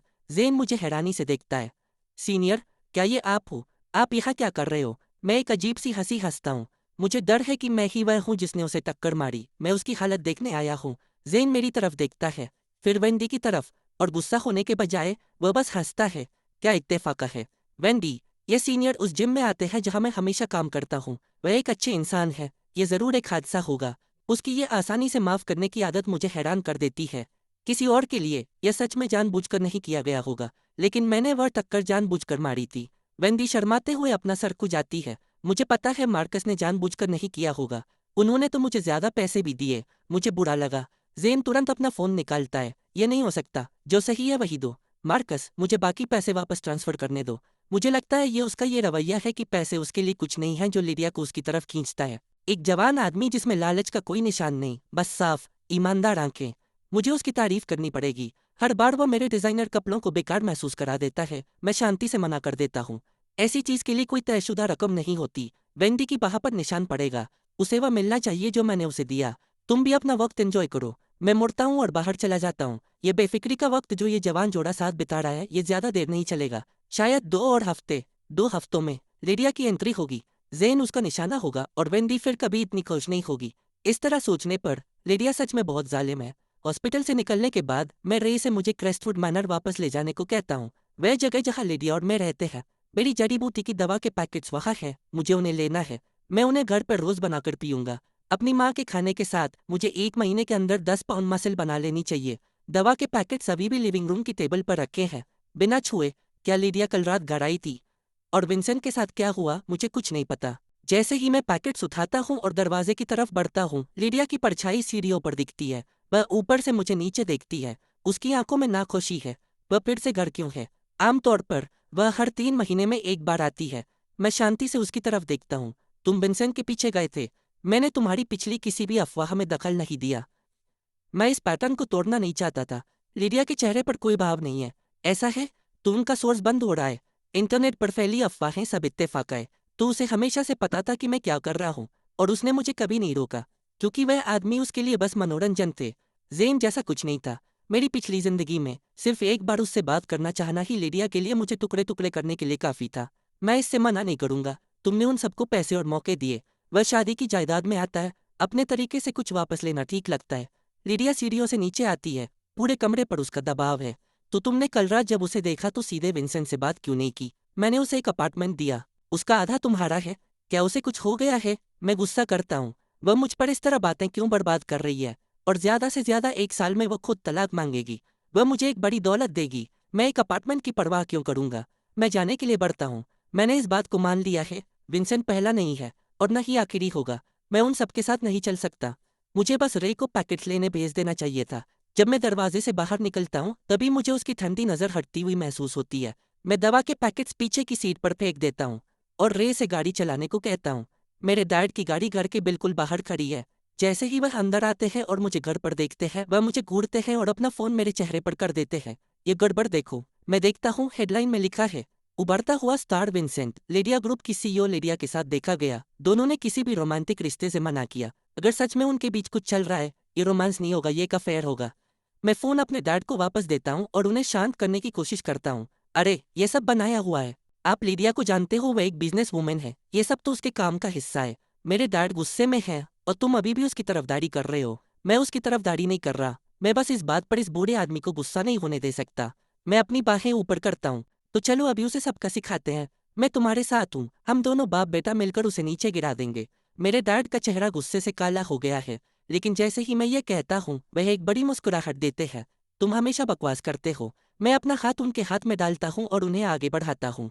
चलो डैड, इस बात को अपने ऊपर हावी मत होने दो। सोचो लीडिया ग्रुप लोकल इकोनॉमी को कितना आगे बढ़ाता है। क्या इससे चीजें साफ नहीं होती? इस बात से मेरे डैड लीडिया की अच्छाइयों को फिर से समझने लगते हैं। तुम्हारी बात सही है। हाल ही में उसने एक स्कूल को सिंथेटिक रनिंग ट्रैक डोनेट किया है। ये कम्युनिटी को वापस देने जैसा है। मैं जल्दी से बोलता हूँ। बिल्कुल। जब हम बातें कर रहे होते हैं मेरी माँ ने टेबल लगा दी है। हमें लंच के लिए बुला रही है। हर डिश मेरी पसंद की है। ये एक गरम आरामदायक खाना है। लेकिन मेरे डैड को ऑफिस वापस जाना है। तो दोपहर में बस हम दोनों हैं, मैं और माँ। उसकी कुछ सहेलियां mahjong खेलने आती है। चारों औरतें टेबल के आसपास बातें कर रही हैं और खेल रही हैं। मैं सोफा पर लेट जाता हूँ और न्यूज़ आर्टिकल निकालता हूँ। विंसेंट बताता है कि वह दोनों बस दोस्त हैं। लिडिया एक प्रोडक्शन में इन्वेस्ट करने का प्लान बना रही है, इसलिए वे प्रोजेक्ट पर बात करने के लिए अक्सर मिलते रहे हैं। लगता है लिडिया फिर से अपना पर्स खोल रही है। वह ऐसी चीज़ों में हमेशा उधार रही है। बिना एहसास हुए मैं सोफा पर सो जाता हूँ और जेसन का फ़ोन है जो मुझे जगा देता है। अंदाज़ा लगाने की ज़रूरत नहीं, वह मुझे बाहर ले जाने के लिए फ़ोन कर रहा है। जेसन दूसरी तरफ से चिल्ला रहा है, मार्कस यहाँ आ जाओ, ड्रिंक्स और खूबसूरत औरतें। मैं आमतौर पर पूछता हूँ, कितनी खूबसूरत? जेसन अपनी आम बड़ी चढ़ाई तरीके से बोलता रहता है। सीधी बात, बहुत खूबसूरत। जल्दी यहाँ आओ। एरन पहले ही यहाँ है। शॉन एक शो के लिए शहर से बाहर है। वह नहीं आ सकता। जब से उन्हें पता चला है कि मैं लिडिया से तलाक लेना चाहता हूँ, ये लोग बारी बारी से मुझे बाहर निकाल रहे हैं। चाहे वह डिनर हो, करियोके हो या शॉपिंग हो, वह मुझे कभी शांत नहीं बैठने देते। मुझे पता है कि उन्हें चिंता है कि मैं टूट जाऊंगा। वह मेरा ध्यान हटाने की कोशिश कर रहे हैं। और सच कहूँ तो मुझे इसकी ज़रूरत है, वरना मेरा दिमाग और मेरी पिछली ज़िंदगी में हुई सब चीज़ों पर वापस चला जाता है। मैं फ़ोन काट देता हूँ और जेसन ने पहले ही मुझे एड्रेस भेज दिया है। आधे घंटे बाद मैं दरवाजे से बाहर निकलता हूँ, फ्रेश महसूस करते हुए। जेसन ने शहर के लगभग हर क्लब में काम किया है, बड़े और छोटे। उसे बिल्कुल पता है कि सबसे अच्छी ड्रिंक्स कहाँ मिलती है और सबसे खूबसूरत औरतें कहाँ जाती है। जो औरतें वो आज रात लाया है वह सच में बहुत अच्छी है। वह छोटी मोटी सेलिब्रिटीज जैसी लगती है। मैंने थोड़ी ज्यादा पी ली है, मेरा पेट खराब हो रहा है। सच कहूँ तो मैं एक बेकार इंसान हूँ। खूबसूरत औरतों से गिरा हुआ मैं खुद को चुपचाप उन सबको लिडिया से कंपेयर करते हुए पाता हूँ। और पीने के अलावा कोई असली चमक नहीं है। लिडिया अब भी जीत जाती है बिना किसी शक के। चाहे वह शक्ल हो या मौजूदगी, लिडिया बस अपनी ही एक अलग कैटेगरी में है। मैं उठता हूँ और रेस्टरूम की तरफ जाता हूँ। माफ करना, मुझे वॉशरूम जाना है। मेरे बगल में बैठी औरत तुरंत पीछे आती है और मुझे सहारा देने के लिए हाथ बढ़ाती है। मैं पीछे नहीं हटता। एक बार जब मैं रेस्टरूम में होता हूँ मुझे बहुत उल्टी आती है। मैं अपना मुंह धोता हूँ और चेहरे पर पानी मारता हूँ बाहर निकलने से पहले। वह अभी भी इंतजार कर रही है। क्या मुझे आपका नंबर मिल सकता है? वह पूछती है, उसकी आवाज़ जैसे एक हुक हो। किस लिए? अगर तुम अकेली हो तो तुम्हें पता है मैं कहाँ मिलूंगा। मैं उसके करीब झुकता हूँ, फिर मैं सोचता हूँ कि देखते हैं क्या मैं अकेलापन संभाल पाऊंगा। और इसके साथ मैं मुड़ता हूँ और चला जाता हूँ। उसकी जैसी औरतें मुझे पसंद नहीं, बिल्कुल भी नहीं। मैं अपना हाथ अपने सर पर रखता हूँ। मुझे सच में चक्कर आ रहे हैं। आज रात मैं ज्यादा पी नहीं पाऊंगा। मैं घर जा रहा हूँ। अगर मैं इस हालत में घर गया तो मेरे डैड मुझे बहुत डांटेंगे। एरन भी खड़ा होता है। मैं भी चलता हूँ, कल काम है। ये साफ दिखता है कि काम उसका जुनून नहीं है। जेसन अपनी आंखें घुमाता है। अभी तो जल्दी है, लेकिन अगर सब जा रहे हैं तो अकेले रहने में कोई मजा नहीं। ठीक है, चलो चलते हैं। वह बिल चुकाता है, औरतों को अलविदा कहता है और बाहर निकल जाता है। हम सब एक ड्राइवर को बुलाते हैं। हमारे अलग होने से पहले जेसन एक चालाक मुस्कान देता है। मार्कस, तुम्हें लगता है कि लिडिया को जलन होगी यह जानकर कि तुम आज रात बाहर हो? मैं पहले ही कार में हूँ। मैं उसे हाथ हिलाकर अलविदा कहता हूँ। उसका नाम भी मत लो, बैड लक, मिलते हैं। वह अभी भी किसी बात पर हंस रहा है जो मुझे समझ नहीं आती। मैं उसे छोड़ देता हूँ। मैं रे को गाड़ी चलाने को कहता हूँ और बैकसीट में अपनी आंखें बंद कर लेता हूँ। जैसे ही हम घर के पास पहुंचने वाले होते हैं, एक अचानक ब्रेक मुझे होश में लाता है। मैं उछल जाता हूँ। रे एक गाड़ी की तरफ इशारा करता है जो रास्ते को रोक रही है। सर, मुझे लगता है वह डायरेक्टर लिडिया की गाड़ी है। लिडिया मेरी घर जाने वाली एक लौटी सड़क के बीच में क्यों खड़ी है? मैं अपनी कंपट्टी अमलता हूँ। ठीक है रे, मेरी गाड़ी लो और घर जाओ। रे मुड़ता है और पल भर में चला जाता है। यहाँ से सिर्फ 5 मिनट की पैदल दूरी है। मैं गाड़ी के चारों तरफ घूमकर पैदल घर की तरफ चलने लगता हूँ। लिडिया बाहर आती है और मेरे रास्ते में खड़ी हो जाती है। वह बहुत गुस्से में लग रही है। उसकी आंखों में गुस्सा चमक रहा है। तुम्हें कुछ बताना पड़ेगा। वह अपना फोन मेरे चेहरे पर धक्का देती है। यह बार के रेस्टरूम के बाहर मेरी एक फोटो है जिसमें मैं जानबूझकर उस औरत के करीब जा रहा हूँ। चेहरा लगभग छू रहा है, ऐसा लग रहा है जैसे कुछ चल रहा है। मैं और करीब से देखता हूँ, जेसन ने पोस्ट किया है और उसकी कैप्शन में लिखा है, समुंदर में बहुत मछलियां हैं, मेरा लड़का मार्कस आखिरकार आगे बढ़ गया है। मैं गलती से हंस देता हूँ। यह तो सच में राइम करता है। लिडिया अपने दांत पीसती है और मेरा नाम गुस्से से लेती है। उसका खूबसूरत चेहरा बर्फ जैसा ठंडा है। मार्कस। मैं सीधा खड़ा होता हूँ और पलट कर कहता हूँ, क्या तुमने ही नहीं कहा था कि हम दोनों अपनी मर्जी से कुछ भी कर सकते हैं? लिडिया एक ठंडी हंसी हंसती है। अपनी मर्जी से करो, लेकिन तुम्हें किसने कहा था कि इसे पब्लिक करो? मैं लगभग भूल गया था कि हमारा सोशल सर्कल एक ही है। उसकी सहेलियों ने वह पोस्ट देखा होगा। एक औरत का घमंड बस इतना ही सह सकता है, खासकर लिडिया जैसे रुतबे वाली औरत का। हैरानी नहीं कि जेसन पूरी रात उस चालाक मुस्कान के साथ था। उसने ये जानबूझकर किया था, बस उसे परेशान करने के लिए। मेरा सर सच में घूम रहा है। मुझ में बहस करने की ताकत नहीं है। ठीक है, अगली बार मैं जेसन को कहूंगा कि वह इसे सोशल मीडिया पर न डाले। और इसके साथ मैं जाने के लिए मुड़ता हूँ, लेकिन लिडिया मेरा हाथ इतनी जोर से पकड़ती है कि मुझे अपनी हड्डियों में महसूस होता है। मैं दर्द से चीख निकलता हूँ और बिना सोचे नीचे झुककर उसकी बाजू पर काट लेता हूँ। वह मेरी हरकत से इतनी हैरान हो जाती है कि वह जम जाती है और मुझे काटने देती है। उसकी बाजू मजबूत और शेप में है। वह आखिरकार होश में आती है, मुझे झटक देती है और मेरी गर्दन के पीछे से पकड़ लेती है। क्या तुम पागल हो गए हो? मुझे एक बिल्ली की तरह गर्दन से उठाकर। उसकी बाजू पर एक बिल्कुल सही दांत का निशान है। मैं उसे गहरी शांत आंखों से देखता हूँ और एक कड़वाहट जो मैं कहीं नहीं रख सकता मेरे अंदर उठती है। मैंने उसे इतने सालों तक प्यार किया बिना एक भी निशान छोड़ने के, लेकिन जेन जो बाद में आया उसने अनगिनत निशान छोड़ दिए। मैंने अपनी पिछली जिंदगी में इसे एक से ज्यादा बार देखा था। यह निशान छोड़ना एक कमी को पूरा करता है जो मैं कभी पूरा नहीं कर पाया। मैं अपने मुंह का कोना पोंछता हूँ। खून का हल्का सा स्वाद है। तुम्हें मुझसे सवाल करने का कोई हक नहीं है। इतने सालों से तुम और दूसरे लड़कों के बारे में अफवाह है। क्या मेरी इज्जत नहीं गई? क्या किसी ने मुझ पर हंसा नहीं? लिडिया मुझे ठंडी नजर से देखती है। क्या तुमने खुद ही ये सब नहीं किया? क्या किसी ने तुम्हें अपने दादा के सामने मुझसे शादी करने के लिए मजबूर किया था? बिल्कुल नहीं। तब अगर किसी ने मुझे रोकने की कोशिश की होती तो मैं उनसे अपनी पूरी ताकत से लड़ता। मैं मानता था कि समय के साथ वह मान जाएगी, कि उसे आखिरकार कुछ महसूस होगा। मैं उसे वापस पलट कर कहता हूँ, तुम सही हो, मैंने खुद ही ये सब किया। लेकिन लोग बदलते हैं। मैंने इसके साथ सुलह कर ली है। मैं बस आज़ाद होना चाहता हूँ। क्या ये अलाउड नहीं है? लिडिया का जवाब हमेशा की तरह ठंडा है। नहीं, तुमने गलत रास्ता चुना, अब तुम्हें इसकी कीमत चुकानी पड़ेगी। मैं धीरे से सांस छोड़ता हूँ और उसे देखता हूँ। क्या तुम मुझ पर विश्वास करोगी जब मैं कहूंगा कि एक दिन जल्दी ही तुम ही डिवोर्स मांगोगी? तुम्हें इससे ज्यादा कुछ पसंद नहीं होगा कि मैं तुम्हारी जिंदगी से पूरी तरह गायब हो जाऊं? लिडिया मुझे ठंडी लापरवाही से देखती है। मार्कस, तुम किस तरह की फैंटेसी में जी रहे हो? उसकी नफरत बहुत गहरी है। वह खुद को भी तकलीफ देने को तैयार है, बस मुझे और तकलीफ देने के लिए। तुम क्यों नहीं मानती? वह मुझे जाने देगी, मुझे पक्का पता है। लेकिन आज रात मैंने बहुत ज्यादा पी ली है। मैं घर जा रहा हूँ सोने, तुम्हें जाना चाहिए। लिडिया मुझे पकड़ती है और मुझे अपनी गाड़ी में धक्का देती है। गाड़ी मेरे घर से निकल जाती है और क्रेस्टवुड मैनर की तरफ बढ़ती है। मैं उसे गुस्से से देखता हूँ, बेचैन और परेशान। तुम मुझे गलत रास्ते पर ले जा रही हो। मैं कुछ पीछे छोड़ आया हूँ। वह सीधे से पूछती है, क्या छोड़ आए हो? मुझे मुश्किल से यकीन होता है कि मुझे ये कहना पड़ रहा है। मेरी जड़ी बूटी वाली दवा। क्या तुम मर रहे हो? मैं धीरे से हंसता हूँ।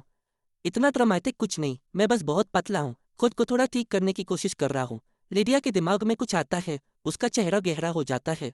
उसके बाद मैं खुद को नींद आने से रोक नहीं पाता। मैं सोचता हूँ कि लिडिया मुझे गाड़ी में ही सोने देगी, लेकिन जब मैं अगली सुबह जागता हूँ तो मैं अपने ही बेड पर होता हूँ। ये दूसरी बार है जब उसने मुझे मेरे कमरे तक उठाया है। यह उसके जैसा बिल्कुल नहीं है। मेरा सर दर्द कर रहा है। मैं खुद को घसीट कर शावर तक ले जाता हूँ, कपड़े बदलता हूँ और आखिरकार थोड़ा इंसान जैसा महसूस करता हूँ। लेकिन अब मुझे भूख लगी है। ये सोचकर कि लिडिया चली गई है, मैं नीचे जाता हूँ कुछ खाने के लिए। सीढ़ियों से आधे नीचे आते ही मैं 2 या 3 लोगों को सोफा पर बैठा देखता हूँ और वह सब एक साथ मेरी तरफ देखते हैं। लिडिया उनके बीच में है। उसके हाथ में ताश के पत्ते हैं। जैसे ही वह मुझे देखती है उसका चेहरा बिल्कुल काला हो जाता है। स्टेला चीखती है, ओ माय गॉड, इधर मत देखो, इधर मत देखो। मैं घबराहट में वापस ऊपर भागता हूँ कपड़े पहनने के लिए और दिमाग में मैंने लिडिया को लगभग 800 बार गाली दी। आजकल उसे क्या हो गया है? क्या वह पागल हो गई है? वह हर दूसरे दिन घर पर आती रहती है। जब तक मैं वापस नीचे आता हूँ वह तीनों पत्ते रख चुके होते हैं और बस बातें कर रहे होते हैं। लिडिया के कुछ खास दोस्तों का एक छोटा ग्रुप है। मैं जानता हूँ कि वह सब कौन है, बस अच्छी तरह से नहीं। वह स्टेला, नाओमी और मोनिका है। सब बड़े अमीर परिवारों से है। नाओमी अलग है। अपने परिवार के बिजनेस में जाने के बजाय वह मेडिसिन में चली गई। वह सब जानते हैं कि लिडिया को मुझसे कोई एहसास नहीं है और उनकी नज़रों में उन्होंने मुझे कभी उसका पति नहीं समझा। अपनी पिछली जिंदगी में उन्होंने उसे जेन के पीछे जाने में भी मदद की थी। नाओमी को छोड़कर बाकी तीनों मुझे सीढ़ियों से नीचे आते देखते हैं। फिर बिना कुछ कहे मुझे किचन की तरफ जाते देखते हैं। मैं अपने लिए एग नूडल्स का एक बोल बनाता हूँ जैसे वहाँ कोई और नहीं है। लिडिया खड़ी होती है। चलो चलते हैं। स्टेला और मोनिका सर हिलाती है और उसके पीछे बाहर चली जाती है। कुछ देर बाद मुझे बाहर गाड़ियों के इंजन स्टार्ट होने की आवाज़ आती है।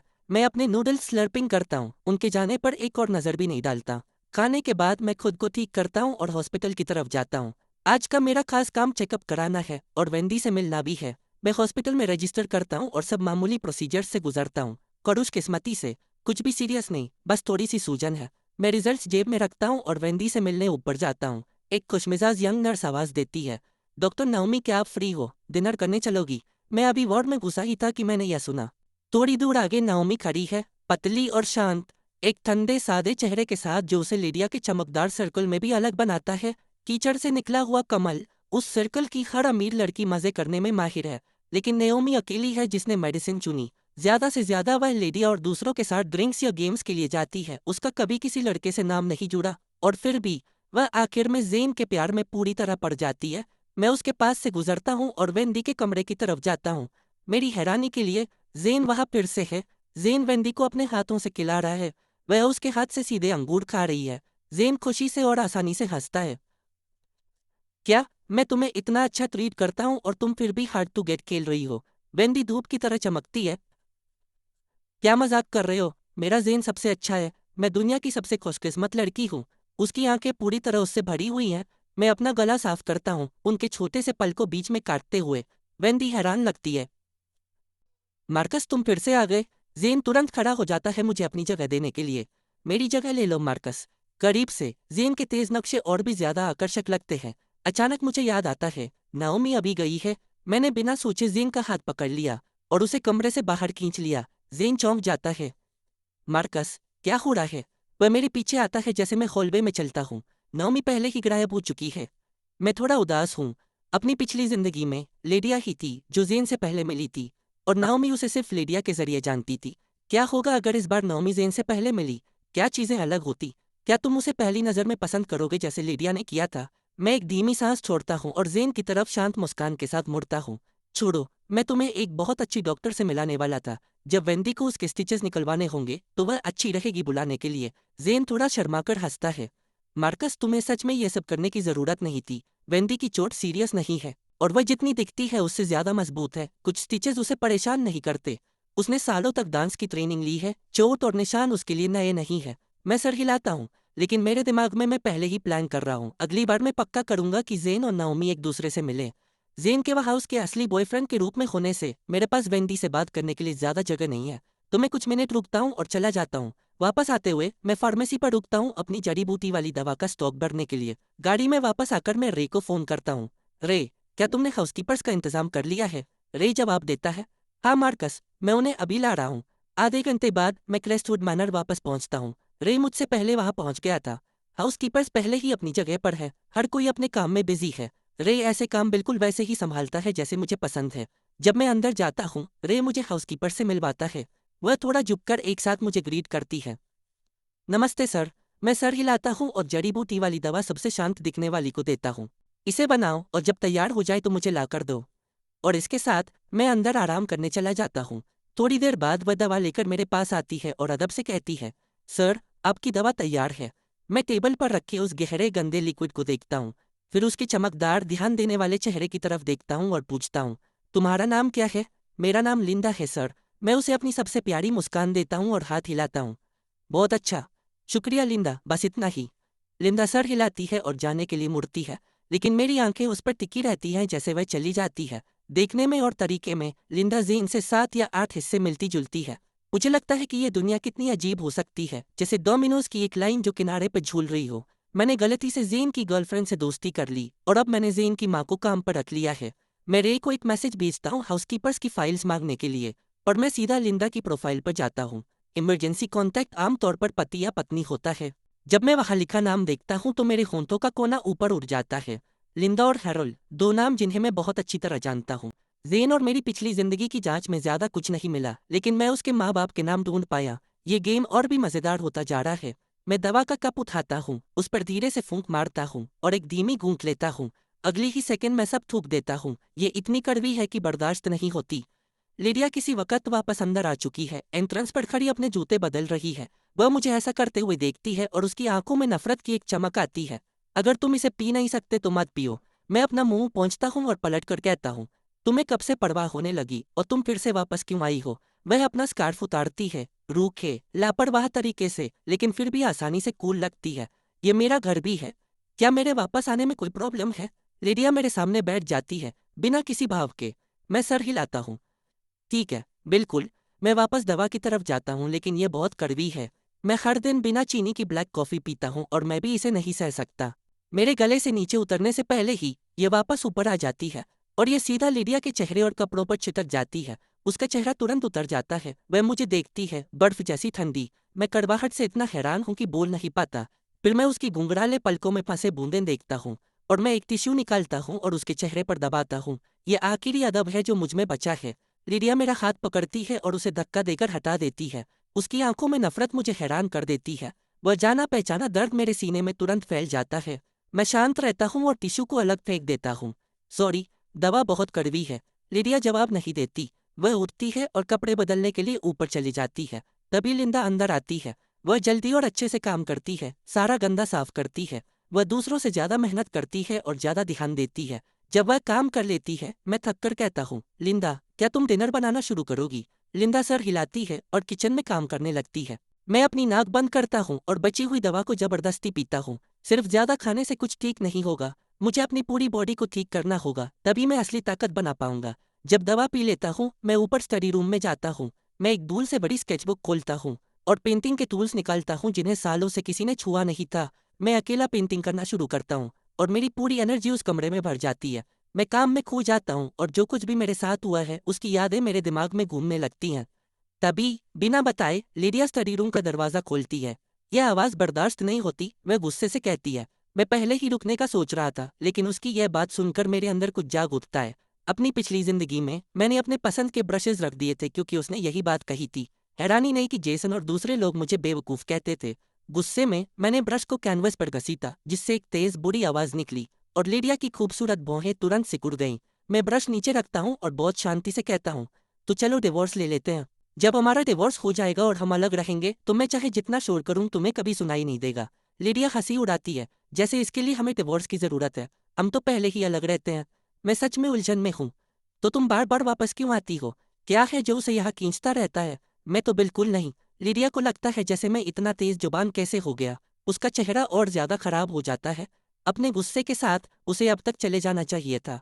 एक फ़ोन कॉल और वह किसी और जगह हो सकती थी जहाँ उसका ज़्यादा स्वागत होता। लेकिन वह अपना गुस्सा पी जाती है और मुझ पर पलट कर बोलती है, मार्कस, ऐसा लगता है जैसे तुम चाहते हो मैं दूर रहूं। कोई नया मिल गया है क्या? क्या ऐसा हो सकता है कि वह मुझ पर धोखा करने का शक्र करती है और मुझे पकड़ने के लिए बार बार वापस आती है? मेरी आंखें बड़ी हो जाती हैं। है क्या? क्या तुमने नहीं कहा था कि जब तक कुछ पब्लिक नहीं होता तब तक ठीक है? लिडिया सीड्स, तुम सच में मुझसे धोखा करने की हिम्मत करती हो? मैं पलट कर कहता हूँ, मैं वह क्यों नहीं कर सकता जो तुम करती हो? जब हम दोनों एक दूसरे के सामने खड़े थे तभी लिंदा की हल्के से आवाज़ आती है, डायरेक्टर लिडिया सर, डिनर तैयार है। मैं लिडिया के पास से गुजरता हूँ और नीचे चला जाता हूँ। मैं उसके लिए अपनी बॉडी को तकलीफ देना बंद कर चुका हूँ। लिंदा का खाना बहुत अच्छा है, 3 सब्जियाँ और एक सूप, हर तरह से खूबसूरत। मैं 2 पूरे कटोरी चावल खा जाता हूँ और लिडिया को दरवाजे से बाहर जाते हुए देखता हूँ। मैं अपना आखिरी सूप खत्म करता हूँ और प्यार से मुस्कुराता हूँ। यह सच में बहुत स्वादिष्ट था। लिंदा, तुम्हारे जैसा खाना बनाने वाली जिसके भी परिवार में जाएगी वह सच में खुशनसीब होगा। लिंदा थोड़ा शर्मा जाती है। आप बहुत अच्छे हैं सर, ये तो बस घर का मामूली खाना है। मैं अपना सर हिलाता हूँ। मैं हर बात सच कह रहा हूँ, ये सच में बहुत अच्छा है। लिंदा का चेहरा नरम हो जाता है जब वह अपने बेटे का जिक्र करती है। मेरा बेटा भी मेरा खाना बहुत पसंद करता है। वह हमेशा मुझसे कहता है कि एक छोटा रेस्टोरेंट खोल लो, भगवान उसका भला करे। वह इसे इतना आसान बना देता है। मेरी मुस्कान थोड़ी कम हो जाती है। वह गलत नहीं है सच में। कभी कभी जब किस्मत साथ देती है तो चीज़ें जितना आप सोचते हैं उससे ज़्यादा जल्दी ठीक हो जाती हैं। अपनी पिछली जिंदगी में जब मैं मर रहा था तो मैं लिडिया को आखिरी बार देखना चाहता था, इससे ज्यादा कुछ नहीं। लेकिन मेरे डैड ने बताया कि वह अपनी होने वाली बहू की माँ के रेस्टोरेंट के ग्रैंड ओपनिंग पर थे। वह रिबन काटने गए थे, मिलने का टाइम नहीं था। वह रेस्टोरेंट लिडिया का इन्वेस्टमेंट था, बिल्कुल। अल्टन के टॉप 3 रेस्टोरेंट्स में से एक बहुत बड़ा काम। लिंदा मुझे बहुत अदब से जवाब देती है, हम तो बस आम लोग हैं सर, किस्मत हमारे पास ज्यादा नहीं आती। मैं उसे बहुत बुरी तरह बताना चाहता हूँ कि जब किस्मत आती है तो उसे कोई रोक नहीं सकता। लिंदा, क्या होगा अगर तुम्हारा बेटा एक बहुत अच्छा रिश्ता बना ले? तुम्हें खुद को कम नहीं समझना चाहिए। बेसाइदा पल जो तुम्हारे परिवार के लिए सब कुछ बदल देगा 2 हफ्ते से भी कम दूर है। लेकिन मैं अपनी जुबान बंद रखता हूँ। मैं लिंदा की थोड़ी अजीब सी मुस्कान देखता हूँ, फिर टेबल से पीछे हटकर चला जाता हूँ। जेन का परिवार बुरे लोग नहीं है, ये मैं मानूंगा। अपनी पिछली जिंदगी में उसके माँ बाप इस रिश्ते के बिल्कुल खिलाफ थे। उनका बेटा अभी भी यूनिवर्सिटी में एक शादीशुदा औरत के साथ रिश्ता रख रहा था, जो किसी भी हिसाब से गलत था। लेकिन समय के साथ लिंदा और हैरोल्ड लिडिया की जिद के आगे हार गए और आखिर में मान गए। उन्होंने कभी यह नहीं सोचा कि जब सबको वह मिल रहा था जो वह चाहते थे, मैं उसका असली पति अपनी जिंदगी का सबसे मुश्किल दर्द सह रहा था। नहाने के बाद मैं आराम से बेड पर बैठ जाता हूँ और सोने से पहले हमेशा की तरह फोन देखता हूँ। मुझे एक खबर मिलती है जिसमें लिडिया एक बार में मजे कर रही थी, स्टेला और 2 या 3 खूबसूरत लड़कों के साथ। लिडिया जहाँ भी जाती है सबका ध्यान अपनी तरफ खींचती है, उसका रुतबा ही खबरें बनाता है। वह सड़क पर नूडल्स खा रही हो तब भी वह वायरल हो जाएगी। उसके पति के रूप में मैं कमेंट सेक्शन में हमेशा रहता हूँ। उसके पति में तो संत जैसा सब्र है। अगर वह मेरी बीवी होती तो मैं पागल हो जाता। कहना आसान है जब तक यह तुम्हारे साथ न हो। लिडिया की शादी के बाद से उसकी जिंदगी में जिन लड़कों के बारे में अफवाहें थीं वह अनगिनत थे। कुछ मुझ पर तरस खाते हैं, कुछ मुझसे जलते हैं, कुछ बस हंसते हैं। मैं यह सब अपने ऊपर से गुजरने देता हूँ। जब मैं बस सोने ही वाला होता हूँ, शॉन का फोन आता है और मैं वापस होश में आ जाता हूँ। उसकी आवाज में तनाव है। मार्कस, अभी यहाँ आ जाओ, कुछ हो गया है। क्या हुआ? धीरे बोलो। जेसन और लिडिया लड़ने वाले हैं। जल्दी यहाँ आओ, मैंने तुम्हें एड्रेस भेज दिया है। जेसन और लिडिया की लड़ाई कैसे हो गई? उसका गुस्सा कितना भी खराब हो, वह किसी आदमी से हाथापाई नहीं करेगी। सोचने का टाइम नहीं था। मैं जल्दी से कपड़े बदलता हूँ और बाहर भाग जाता हूँ। जब तक मैं बाहर पहुँचता हूँ, लिडिया और जेसन को पहले ही एक प्राइवेट रूम में ले जाया जा चुका था। उनके जैसे लोगों के बीच पब्लिक में झगड़ा सीधा ट्रेंडिंग में आ जाता। शॉन मुझे देखते ही जेसन की तरफ खींचता है। जेसन अभी भी गुस्से में है, उसकी आंखें लिडिया पर टिकी है जैसे वह पिछली जिंदगी के दुश्मन हो। लिडिया का गुस्सा और भी ठंडा है, एक खतरनाक शांति उससे निकल रही है। स्टेला उसके बगल में एक डरी हुई छोटी अटेंडेंट की तरह खड़ी है। स्टेला लिडिया को देखती है, फिर मुझे। मार्कस, मुझे बहुत अफसोस है, तुम्हारे दोस्त को गलतफहमी हो गई। वह लड़के मैंने बुलाए थे, उनका लिडिया से कोई लेना देना नहीं है। स्टेला लिडिया से 4 साल छोटी है और यह पहली बार है जब उसने मुझे इस नाम से बुलाया है। जेसन स्टेला की तरफ उंगली करता है और गुस्से से बोलता है, उस लड़के का चेहरा उसके चेहरे से बिल्कुल चिपका हुआ था और तुम इसे कुछ नहीं कहती हो। स्टेला रोने वाली लग रही है, सच में डरी हुई है। लिडिया की तेज नज़र जेसन से गुजरती है और मुझ पर रुक जाती है, साफ तौर पर मेरे कुछ कहने का इंतजार कर रही है। मैं ना देखने का नाटक करता हूँ और जेसन की तरफ मुड़ता हूँ। जेसन, ठीक है, तुम ज्यादा सोच रहे हो। वह लड़के पक्का स्टेला के मेहमान थे। लिडिया का टेस्ट इससे अच्छा है। चिकने खूबसूरत लड़के उसकी पसंद नहीं है। कोई भी देखने वाला सोचेगा कि जेसन को धोखा मिला है। कमरा शांत हो जाता है। जेसन और शॉन मुझे हैरानी से देखते हैं। मार्कस, क्या तुम अभी सीरियस हो? वह उस डिवोर्स के बारे में जानते हैं जिसके लिए मैं जोर दे रहा हूँ, लेकिन उन्होंने कभी नहीं सोचा था कि मैं इस सब पर इतना शांत रहूंगा। जेसन आज रात लिडिया के पीछे जाने से खुद को रोक नहीं पाया, और फिर भी मैं, जिसने उसे 10 साल से ज्यादा प्यार किया है, बिल्कुल भी नहीं हिलता। मैं जेसन को एक बाजू से और शॉन को दूसरे बाजू से पकड़ता हूँ।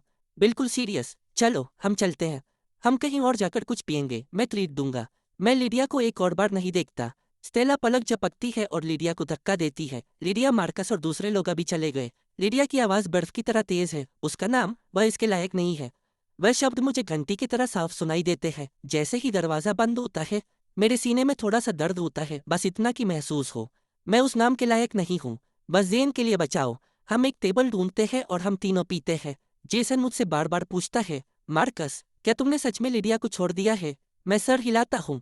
या मैं पक्का कह सकता हूँ। जेसन अपना गिलास उठाता है और एक ही बार में पी जाता है। यही तो मैं कह रहा हूँ, मैंने हमेशा तुम्हें इसके लिए इज्जत दी है। 10 साल के एहसास, और तुमने उसे ऐसे ही छोड़ दिया। इसके लिए हिम्मत चाहिए। शॉन भी अपना गिलास मेरी तरफ उठाता है। जैसे ही माहौल अच्छा होता है, शॉन की गर्लफ्रेंड उसे चेक करने के लिए फ़ोन करती है। हम सब में से उसकी लव लाइफ सबसे अच्छी है। वे पहले ही शादी की बात कर रहे हैं। शॉन तुरंत खड़ा हो जाता है। लड़कों, मेरी लड़की को मेरी ज़रूरत है, मैं चला।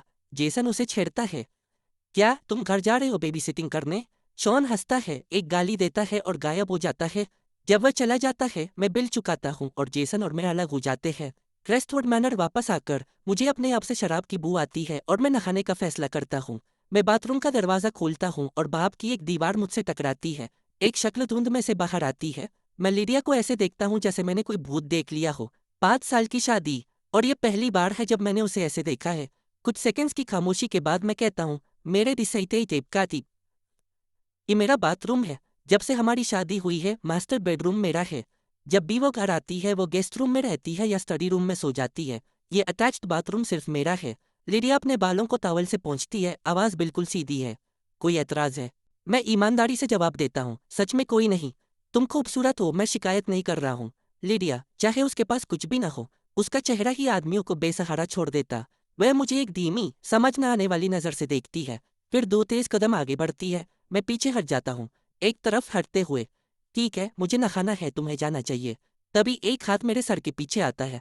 लिडिया अपनी थोड़ी ऊपर करती है और मुझे किस करती है। पुदीने की हल्की सी खुशबू मेरे मुंह में आती है। हैरानी से मैं अपनी जगह पर जम जाता हूँ। मैं हिलता नहीं हूँ। जब मैं जवाब नहीं देता, वह और गहरा दबाती है और उसकी स्किल को कोई मना नहीं कर सकता। मुझे इसका कोई अनुभव नहीं है। मैं उसे पूरी तरह आगे बढ़ने देता हूँ। गर्मी, भाप, सांस रुकना, मैं बिना जाने ही लाल हो जाता हूँ और पसीने से भीग जाता हूँ। बाथरूम का माहौल हर सेकंड भारी होता जाता है। मैं पीछे हटने की कोशिश करता हूँ, वह मुझे नहीं छोड़ती। नई पोजीशन सिर्फ हमारे बीच की दूरी को कम करती है। शायद मुझे ये होने देना चाहिए। वह पूरा करना चाहिए जो मुझे अपनी पिछली जिंदगी में कभी नहीं मिला। मेरे अंदर कुछ टूट जाता है। मैं अपनी आंखें बंद करता हूँ और जवाब देना शुरू करता हूँ। एक एहसास जो मुझे नहीं होना चाहिए था, वह जाग उठता है। और जैसे ही मैं खुद को खोने वाला होता हूँ, लिडिया रुक जाती है। वह छोड़ देती है। उसकी आंखों के पीछे की गर्मी कम हो जाती है। मैं उसे देखता हूँ, उलझा हुआ। वह एक ठंडी हंसी हंसती है। तो यह सब नाटक था? क्या तुम मुझसे प्यार करना बंद नहीं कर चुके थे? वह हाथ बढ़ाती है और लापरवाही से मेरे होंठों के कोने को रगड़ती है। लगता है तुम बस सबके लिए एक शो कर रहे थे। मार्कस, क्या हार्ड टू गेट खेलना तुम्हारी नई स्ट्रैटेजी है? तो ये एक टेस्ट था और उसने इसका इस्तेमाल किया। मेरी समझ वापस आती है। मैं अपने कपड़े ठीक करता हूँ और खुद को संभालता हूँ। मैं उसे नीचे देखता हूँ और मेरे अंदर कुछ उदास और अजीब सा महसूस होता है। क्या ये सच में ज़रूरी था? मैं ऐसे गेम्स नहीं खेलता। तुम बस मेरे दूर रहने की आदत नहीं हो। जैसे एक वफादार कुत्ता जो अचानक अपनी पूंछ हिलाना बंद कर दे तो तुम्हें अजीब लगता है, लेकिन तुम्हें इसकी आदत हो जाएगी।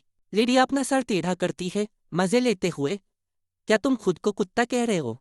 मैं अपनी उलझी हुई कॉलर पकड़ता हूँ और धीरे से जवाब देता हूँ। क्या तुम्हें जवाब पहले से नहीं पता? वह कोई भोली लड़की नहीं है। बिल्कुल वह जानती है। मैंने जितनी बार गिना नहीं जा सकता उतनी बार इजहार किया। उसने कभी इसे सीरियस नहीं लिया। बहुत से लड़कों ने उसे प्यार किया है। सिर्फ एक चीज़ जो मुझे अलग करती थी, वह यह थी कि मैंने उससे शादी की थी। लिडिया एक हल्की संतुष्ट हंसी हंसती है। जाओ नहा लो। और इसके साथ वह बाहर चली जाती है। मैं दरवाज़ा जल्दी से बंद करता हूँ और आईने की तरफ भागता हूँ। मेरा चेहरा लाल हो गया है। मैं खुद पर बहुत गुस्सा था। उसे बस एक पल के लिए मुझसे खेलना था और मैं लगभग टूट गया था। मैं 3 मिनट तक सांस लेता हूँ, याद करता हूँ जब तक शांति वापस नहीं आ जाती। मैं नहाता हूँ और सोने चला जाता हूँ। लिडिया चली गई है।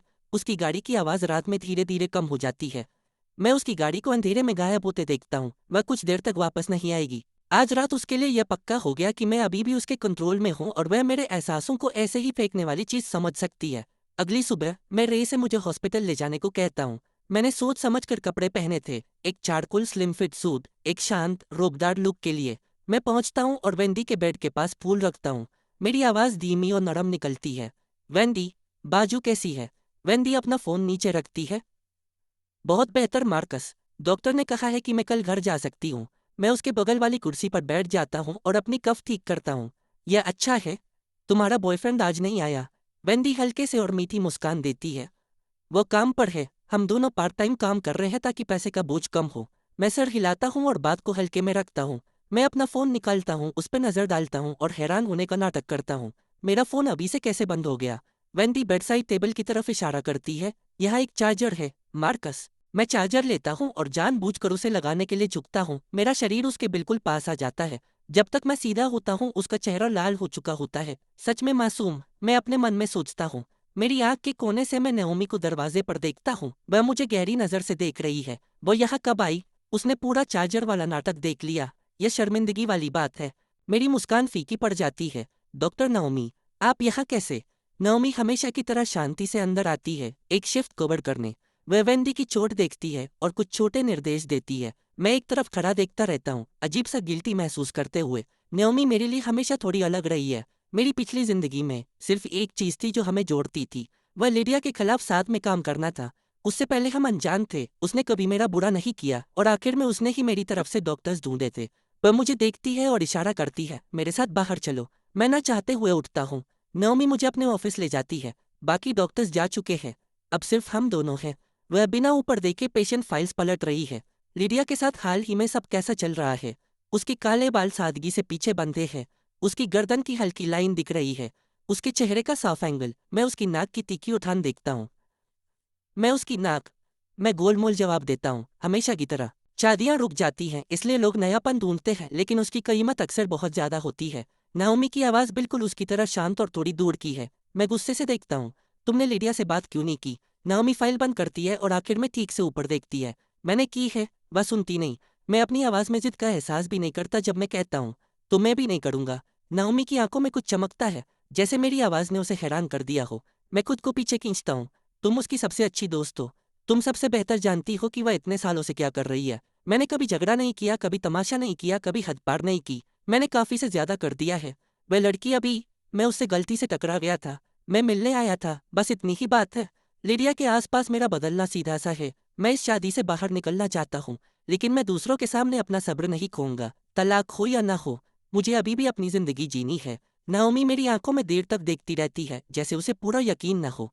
तभी बाकी डॉक्टर्स ऑफिस में वापस आ जाते हैं। नाओमी नजर हटाती है और हाथ हिलाती है। ठीक है, वह कल डिस्चार्ज हो सकती है। पता नहीं क्यों, नाओमी से बात करके मुझे लिडिया से बात करने से ज्यादा घुटन महसूस होती है। लिडिया के साथ मैंने सारी परवाह छोड़ दी है। सबसे बुरा तलाक ही होगा, और मैं वैसे भी उसी का इंतजार कर रहा हूँ। लेकिन नाओमी के साथ मुझे लगता है जैसे मैं पकड़ा गया हूँ, जैसे कोई ऐसी चीज जो मुझे नहीं करनी चाहिए थी अब पता चल गई हो।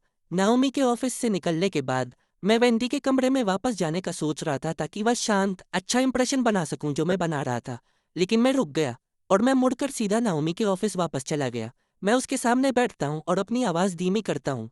डॉक्टर नाओमी, क्या आप डिनर करना चाहेंगी? लिडिया के साथ मेरी हालत को लेकर हाल ही में मेरे दिमाग में बहुत कुछ चल रहा है। मैं किसी से इस बारे में बात करना चाहता हूँ, जैसे यही असली वजह हो। असल में मैं नाओमी और जेन को जल्द से जल्द एक ही कमरे में लाना चाहता हूँ। नाओमी मुझे थोड़ा हैरान होकर देखती है। हम दोनों ने तो पहले कभी ठीक से बात भी नहीं की, खाना तो दूर की बात है। लेकिन यह उसकी खास दोस्त की शादी की बात है, और वह समझती है कि दोनों फैमिलीज के बीच कितना कुछ दांव पर लगा है। एक पल सोचने के बाद वह मान जाती है। ठीक है, आज रात ठीक रहेगा, मैं फ्री हूँ। मैं जोश के साथ अपना फ़ोन निकालता हूँ, अपना कॉन्टैक्ट क्यूआर कोड खोलता हूँ और उसकी तरफ बढ़ाता हूँ। बहुत अच्छा, मैं एक जगह जानता हूँ, वहाँ की कॉफ़ी कमाल की है। मुझे ऐड कर लो और मैं तुम्हें लोकेशन भेज दूंगा। नाओमी कोड पर नज़र डालती है, फिर एक पेन उठाती है और आगे करती है। नहीं शुक्रिया, लिख दो। मैं उसे घूरता हूँ। क्या वह सीरियस है? पूरी तरह से पुराने ख्यालों की। मैं बिना कुछ कहे पेन ले लेता हूँ। मैं एक कागज़ के टुकड़े पर एड्रेस लिखता हूँ। मैं मुस्कुराते हुए पेन रख देता हूँ। द रंडेवू कैफ़े, आज रात 8:30 पर। मैं सच में अच्छे मूड में बाहर निकलता हूँ। आज रात 8 बजे नाओमी को उस कैफ़े में मैं नहीं मिलूंगा, उसे जेन मिलेगा। यह सोचकर मैं बाकी दिन उत्सुकता से गुजारता हूँ। मैं नाओमी और जेन के आमने सामने आने के पल की कल्पना करना बंद नहीं कर पा रहा। मैं भेष बदल कर जाने का फैसला करता हूँ। मैं यह मौका नहीं छोड़ूंगा। बस सवाल यह है कि क्या नाओमी जेन पर तुरंत फिदा हो जाएगी या इसमें वक्त लगेगा। करीब 8 बजे मैं अकेला कैफे की तरफ जाता हूँ। मैं अंदर नहीं जाता, उसके बजाय मैं जमीन से छत तक की खिड़की से झांकता हूँ। पक्का नाओमी वहाँ है, दीवार के पास कोने में बैठी हुई। क्या वह मेरी पुरानी पसंदीदा जगह नहीं है? उसके बाल खुले हैं, उसकी पूरी मौजूदगी शांत और थोड़ी दूर की है।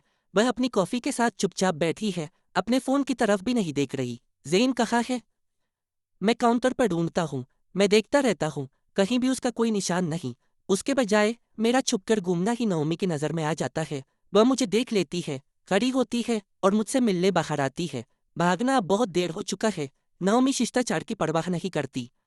मार्कस, तुम बाहर क्या कर रहे हो? अंधे हो क्या? मैं वेग उतारता हूँ निराश महसूस करते हुए।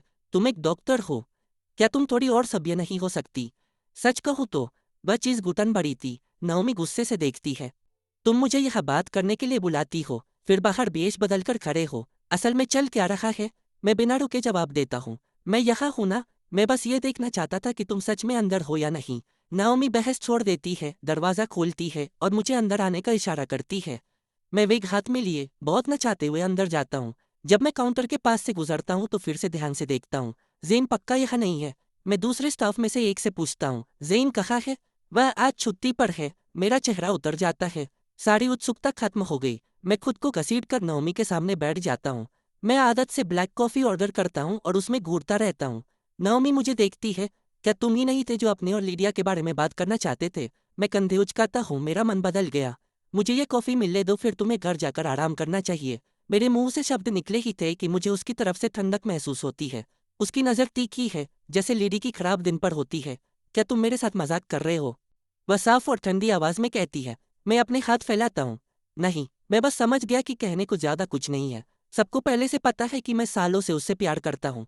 उसे पहले परवाह नहीं थी, उसे अब परवाह नहीं है, और उसे बाद में भी परवाह नहीं होगी। अब और क्या बात करने को बचा है? अगर तुम सच में मदद करना चाहती हो तो जाओ और उससे तलाक के कागज साइन करवाओ। नाओमी बिना पलक झपकाए मुझे घूरती है, जैसे ये नाप रही हो कि वह कितना यकीन करती है। उसकी नज़र मुझे बेचैन करती है। मैं अपनी कॉफी को देखने का नाटक करता हूँ। नाओमी आखिर में बोलती है, यह कोई आम शादी नहीं थी।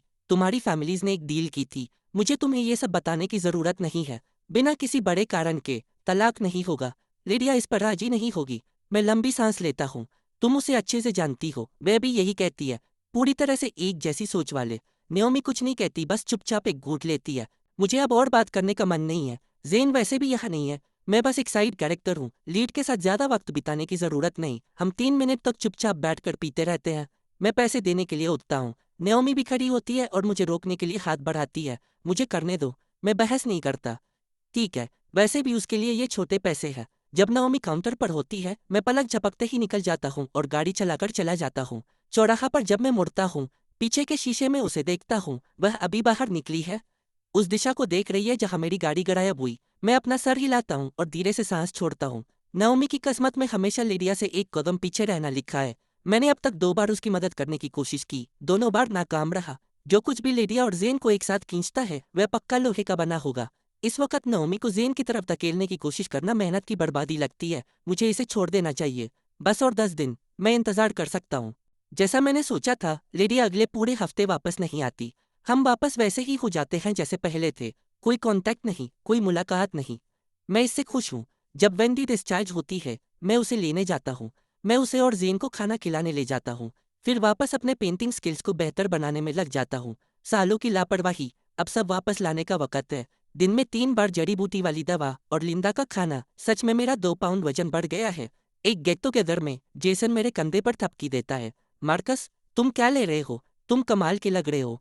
मैं चमकते हुए हंसता हूँ। जड़ी बूटी वाली दवा मेरे शरीर पर काम कर रही है। वजन बढ़ाने के लिए ज्यादा खाना। पता चला ये सच में काम करता है। शॉन गुस्से से बोलता है, दिखावा करना बंद करो। हम सब यहाँ वजन कम करने की कोशिश कर रहे हैं और तुम यहाँ जानबूझकर बढ़ाने की कोशिश कर रहे हो। एरन शॉन को थपकी देता है, तुम्हारा तो कोशी का वजन है, शुक्रगुजार रहो। शॉन की गर्लफ्रेंड बहुत अच्छी कुक है, वह उसे अच्छा खाना खिला रही है और ये दिखता है। शॉन इतराते हुए अपना सर हिलाता है। जल रहे हो? यही होता है जब तुम किसी ऐसे से डेट करते हो जो खाना बना सकता हो। अचानक मेरे दिमाग में कुछ आता है। शॉन, अगले बार जब तुम्हारे पास कोई अच्छा काम हो तो मुझे भी साथ ले आना। घर पे बैठना मुझे पागल कर रहा है। मुझे कुछ बनाना है। शॉन मुझे हैरान होकर देखता है, तुम सच में शामिल होना चाहते हो? मैं पूरी तरह से सीरियस हूँ। अगर सही मौका मिलता है तो बिल्कुल। मैंने अपनी फैमिली की कंपनी में नीचे से शुरू करने के बारे में सोचा है, लेकिन मेरा दिल वहाँ नहीं है। मेरे माँ बाप अभी भी अच्छी सेहत में है, उन्हें मेरी वहाँ ज़रूरत नहीं है। मैं अपना खुद का सपना वापस पाना चाहता हूँ। शॉन अपने घुटने पर थपकी देता है। मैं ये बहुत पहले से कहना चाहता था। तुम ऑल्टन यूनिवर्सिटी के सबसे मशहूर पेंटर थे और तुम घर पर बैठकर हाउस हस्बैंड बने हुए हो। क्या बर्बादी है? फिक्र मत करो, अगर कोई अच्छा काम आता है, कोई एग्जीबिशन या इवेंट, तो मैं तुम्हारा नाम आगे करूंगा। मैं हाथ जोड़ता हूँ। डील। शुक्रिया कहने की जरूरत नहीं, आज रात का खर्चा मेरी तरफ से। पीछे मत हटना। ड्रिंक्स के बाद जेसन और हम बाकी सब अपने अपने रास्ते चले जाते हैं। मैं रे को फोन करता हूँ कि वह मुझे लेने आ जाए। मैंने अभी फोन रखा ही था कि मुझे एक जानी पहचानी आवाज सुनाई देती है। मैं मुड़ता हूँ, यह वेंडी है। मार्कस, मैं पलक झपकाता हूँ। वेंडी, तुम यहाँ क्या कर रही हो? वेंडी मुझे देखती है। मैं पास में पार्ट टाइम शिफ्ट कर रही थी, अभी छुट्टी हुई है। मार्कस, क्या तुमने पी रखी है? उसने पक्का बू सूंघ ली होगी। मैं अपना हाथ अपने माथे पर रखता हूँ और सर हिलाता हूँ। अब शराब चढ़ रही है और मेरा सर घूम रहा है। वेंडी, क्या तुम गाड़ी चला सकती हो? वेंडी जल्दी से जवाब देती है, अगर तुम गाड़ी चलाने की हालत में नहीं हो तो मैं तुम्हें ले जा सकती हूँ। मैं वेंडी को चाबियां देता हूँ और रे को कैंसिल करने के लिए फ़ोन करता हूँ। जब वेंडी सिल्वर रोल्स रॉयस देखती है, उसके चेहरे पर हैरानी और तारीफ की चमक आती है। मार्कस, ये तुम्हारी है? मैं चक्कर आने के बावजूद जवाब देता हूँ, हाँ मेरी। बस नेविगेशन यूज़ करो, मुझे क्रेस्टवुड मैनर ले चलो। वेंडी पलक झपकाती है। क्रेस्टवुड मैनर? वह जमी हुई लगती है तो मैं उसके पास झुकता हूँ। मैं खुद को हल्के से उसके कंधे पर टिकाता हूँ। बस खड़ी मत रहो, मेरा सर घूम रहा है। वह अचानक की नज़दीकी जो कुछ और लगती है, हमेशा सबसे ज्यादा असर करती है। वेंडी होश में आती है, समझती है कि हम कितने पास हैं और जल्दी से मुझे संभालती है। उसका चेहरा लाल हो जाता है। ध्यान से मार्कस, गिर मत जाना। वेंडी और जेन इस मामले में एक जैसे हैं। दोनों में से कोई भी पैसे से नहीं फिसलता।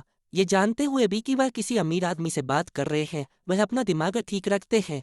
मैं नशे का नाटक करता हूँ और मुस्कुराता हूँ। वेंडी, तुम बहुत अच्छी हो। तुम्हारा बॉयफ्रेंड किस्मत वाला लड़का है, मेरे जैसा नहीं। शादी नाकाम रही, पैसे के अलावा कुछ नहीं मिला। यह गाड़ी असल में हमारी सबसे आम गाड़ी है। अगर तुम्हें पसंद है तो यह तुम्हारी है। अगर लीडिया दूसरे आदमियों को गाड़ियां और अपार्टमेंट्स दे सकती है तो मैं भी दे सकता हूँ।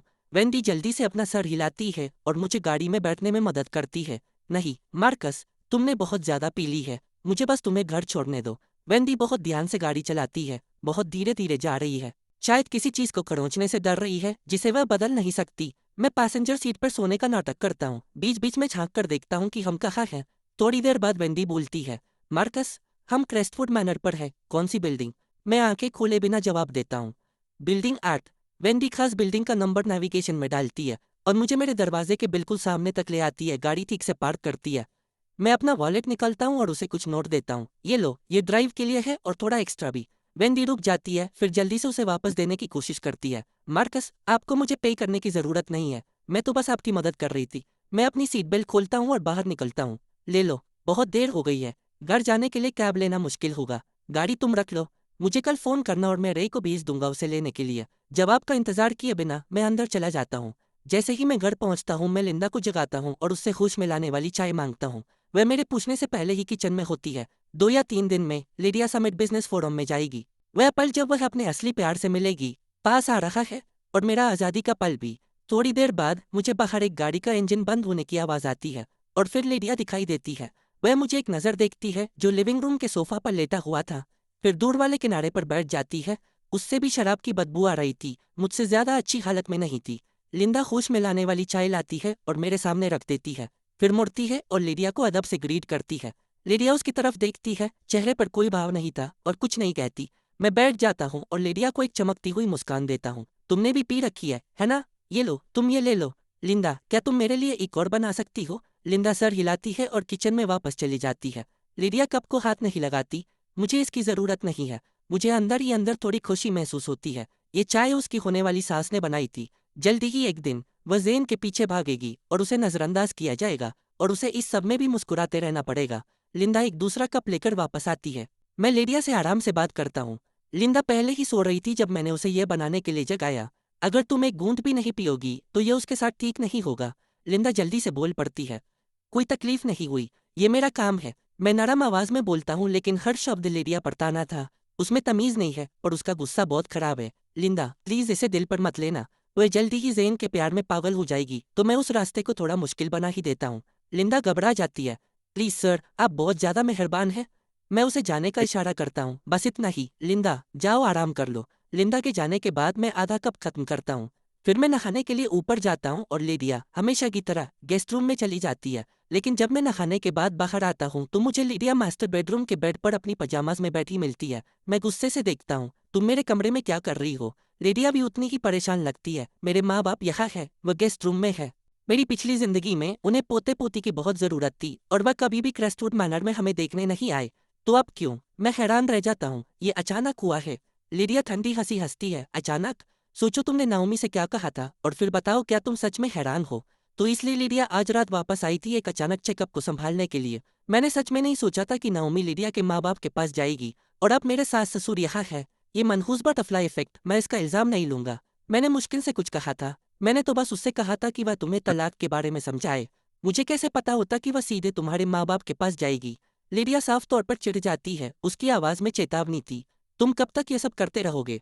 मैं जवाब नहीं देता। मैं ड्रॉर खोलता हूँ और एक पहले से तैयार किया हुआ तलाक का एग्रीमेंट निकालता हूँ। मेरा सिग्नेचर उस पर पहले से है, कोई प्रॉपर्टी नहीं, कोई दावा नहीं, बस तलाक। मैं उसे लिडिया की तरफ बढ़ाता हूँ। इस पर साइन कर दो और तुम्हें पता चल जाएगा कि मैं खेल खेल रहा हूँ या नहीं। हवा शांत हो जाती है। लिडिया का चेहरा हर पल और गुस्से वाला होता जाता है। जैसे ही वह उसे फाड़ने के लिए बढ़ती है तभी बेडरूम के दरवाजे पर नॉक होता है। मेरी सास की आवाज आती है, लिडिया, मार्कस, क्या तुम दोनों अभी तक जाग रहे हो? लिडिया एक पल में अग्रीमेंट को कंबल के नीचे धकेल देती है, फिर दरवाजा खोलने जाती है। इतनी देर हो गई है, तुम लोग सोए नहीं? मेरी सास दरवाजे पर खड़ी थी। हम बस सोने ही वाले थे, लेकिन हमने लाइट जली देखी और सोचा तुम्हें देख लें। मैं उनके पास जाता हूँ, अब नाटक करने का टाइम है। हम भी बस सोने ही वाले थे मॉम। जैसे ही मैं ये कहता हूँ मैं अपना हाथ लिडिया के हाथ में डाल देता हूँ और उसके कंधे पर झुक जाता हूँ। लिडिया पलक नहीं झपकाती, वह मुझे गुस्से से देखती है और कुछ नहीं कहती। मेरी सास गर्मजोशी से मुस्कुराती है। सच में बहुत देर हो गई है। तुम्हारे पापा को परसों समिट बिजनेस फोरम में जाना है। हम आखिरी पल में ऑल्टन आए थे तो हमने सोचा होटल लेने के बजाय यहीं रुक जाते हैं। मैं सबसे प्यारा चेहरा बनाता हूँ। ये बहुत अच्छा है। हमने आप दोनों को बहुत टाइम से नहीं देखा। जब आप यहाँ हैं तो हम आपको अच्छा खाना खिलाएंगे। इसे एक अच्छी मुलाकात बनाएंगे। ठीक है, तुम दोनों सो जाओ, ज्यादा देर तक मत जागना। मेरी सास मुड़ती है और चली जाती है। मेरी पिछली जिंदगी में मैंने हमेशा एक चीज गलत समझी थी। मैंने सोचा था लिडिया एक आजाद ख्याल लड़की है जो अपने परिवार की बात कम सुनती है, और मैंने उस पर सब कुछ लुटा दिया था, ये सोचकर कि जब तक वह मुझसे प्यार करती है और कुछ फर्क नहीं पड़ता। लेकिन फिर मैंने उसे अपने परिवार की मंजूरी के लिए पूरी जान लगाते देखा, और वह भी ज़ेन के लिए। तब मुझे एहसास हुआ कि परिवार उसके लिए सब कुछ था। काश मैंने उसके माँ बाप के साथ एक अच्छा रिश्ता बनाया होता। शायद मैं हारता नहीं। मैंने दरवाज़ा बंद किया और चैन की सांस ली। फिर मेरी नज़र लिडिया से मिलती है और तुरंत एक अजीब सी खामोशी छा जाती है। तुम बेड ले लो और मैं काउच पर सो जाता हूँ, या उल्टा होना चाहिए। लिडिया बिना किसी परवाह के बेड पर गिर जाती है और बेपरवाही से जवाब देती है, परेशान मत हो। क्या तुम्हें सच में लगता है कि हम दोनों में से किसी को कुछ महसूस होगा? मुझे मानना पड़ेगा, लिडिया में दिल दुखाने की असली कला है। मैं एक भी शब्द नहीं बोलता, मैं बस दूसरी तरफ लेट जाता हूँ। ये सिर्फ दूसरी बार है जब हम शादी के बाद एक बेड पर सोए हैं। पहली बार हमारी शादी की रात थी और तब भी उसने मुझे हाथ नहीं लगाया था। हम पीठ से पीठ सटाकर लेटे हैं जैसे दो अजनबी जो बस एक बेड शेयर कर रहे हों। एक पल बाद मैं खामोशी तोड़ता हूँ। क्या तुम मुझे नाओमी का नंबर दे सकती हो? लिडिया कुछ नहीं कहती। मैं उसकी तरफ मुड़कर देखता हूँ। क्या वह पहले ही सो गई है? मुझे गुस्सा आता है। तब उसकी आवाज़ आती है, ठंडी और बेपरवाह। नहीं। ठीक है। मैं अपनी आंखें फिर से बंद करता हूँ और सोने की कोशिश करता हूँ। तब बाहर से गरजने की हल्की आवाज़ आती है जैसे तूफान आ रहा हो। एक तेज गरज की आवाज़ आती है और मैं एक झटके में कंबल अपने सर तक खींच लेता हूँ। लेकिन गरज की आवाज़ भी लिडिया की आवाज़ को दबा नहीं पाती, जो तेज और गुस्से वाली थी। मार्कस। मैं कंबल के नीचे से झांकता हूँ और उसके गुस्से वाले चेहरे का सामना करता हूँ। सॉरी, मुझे गरज से डर लगता है। लिडिया के दिल में मेरे लिए कभी भी जरा सी भी नरम जगह नहीं थी।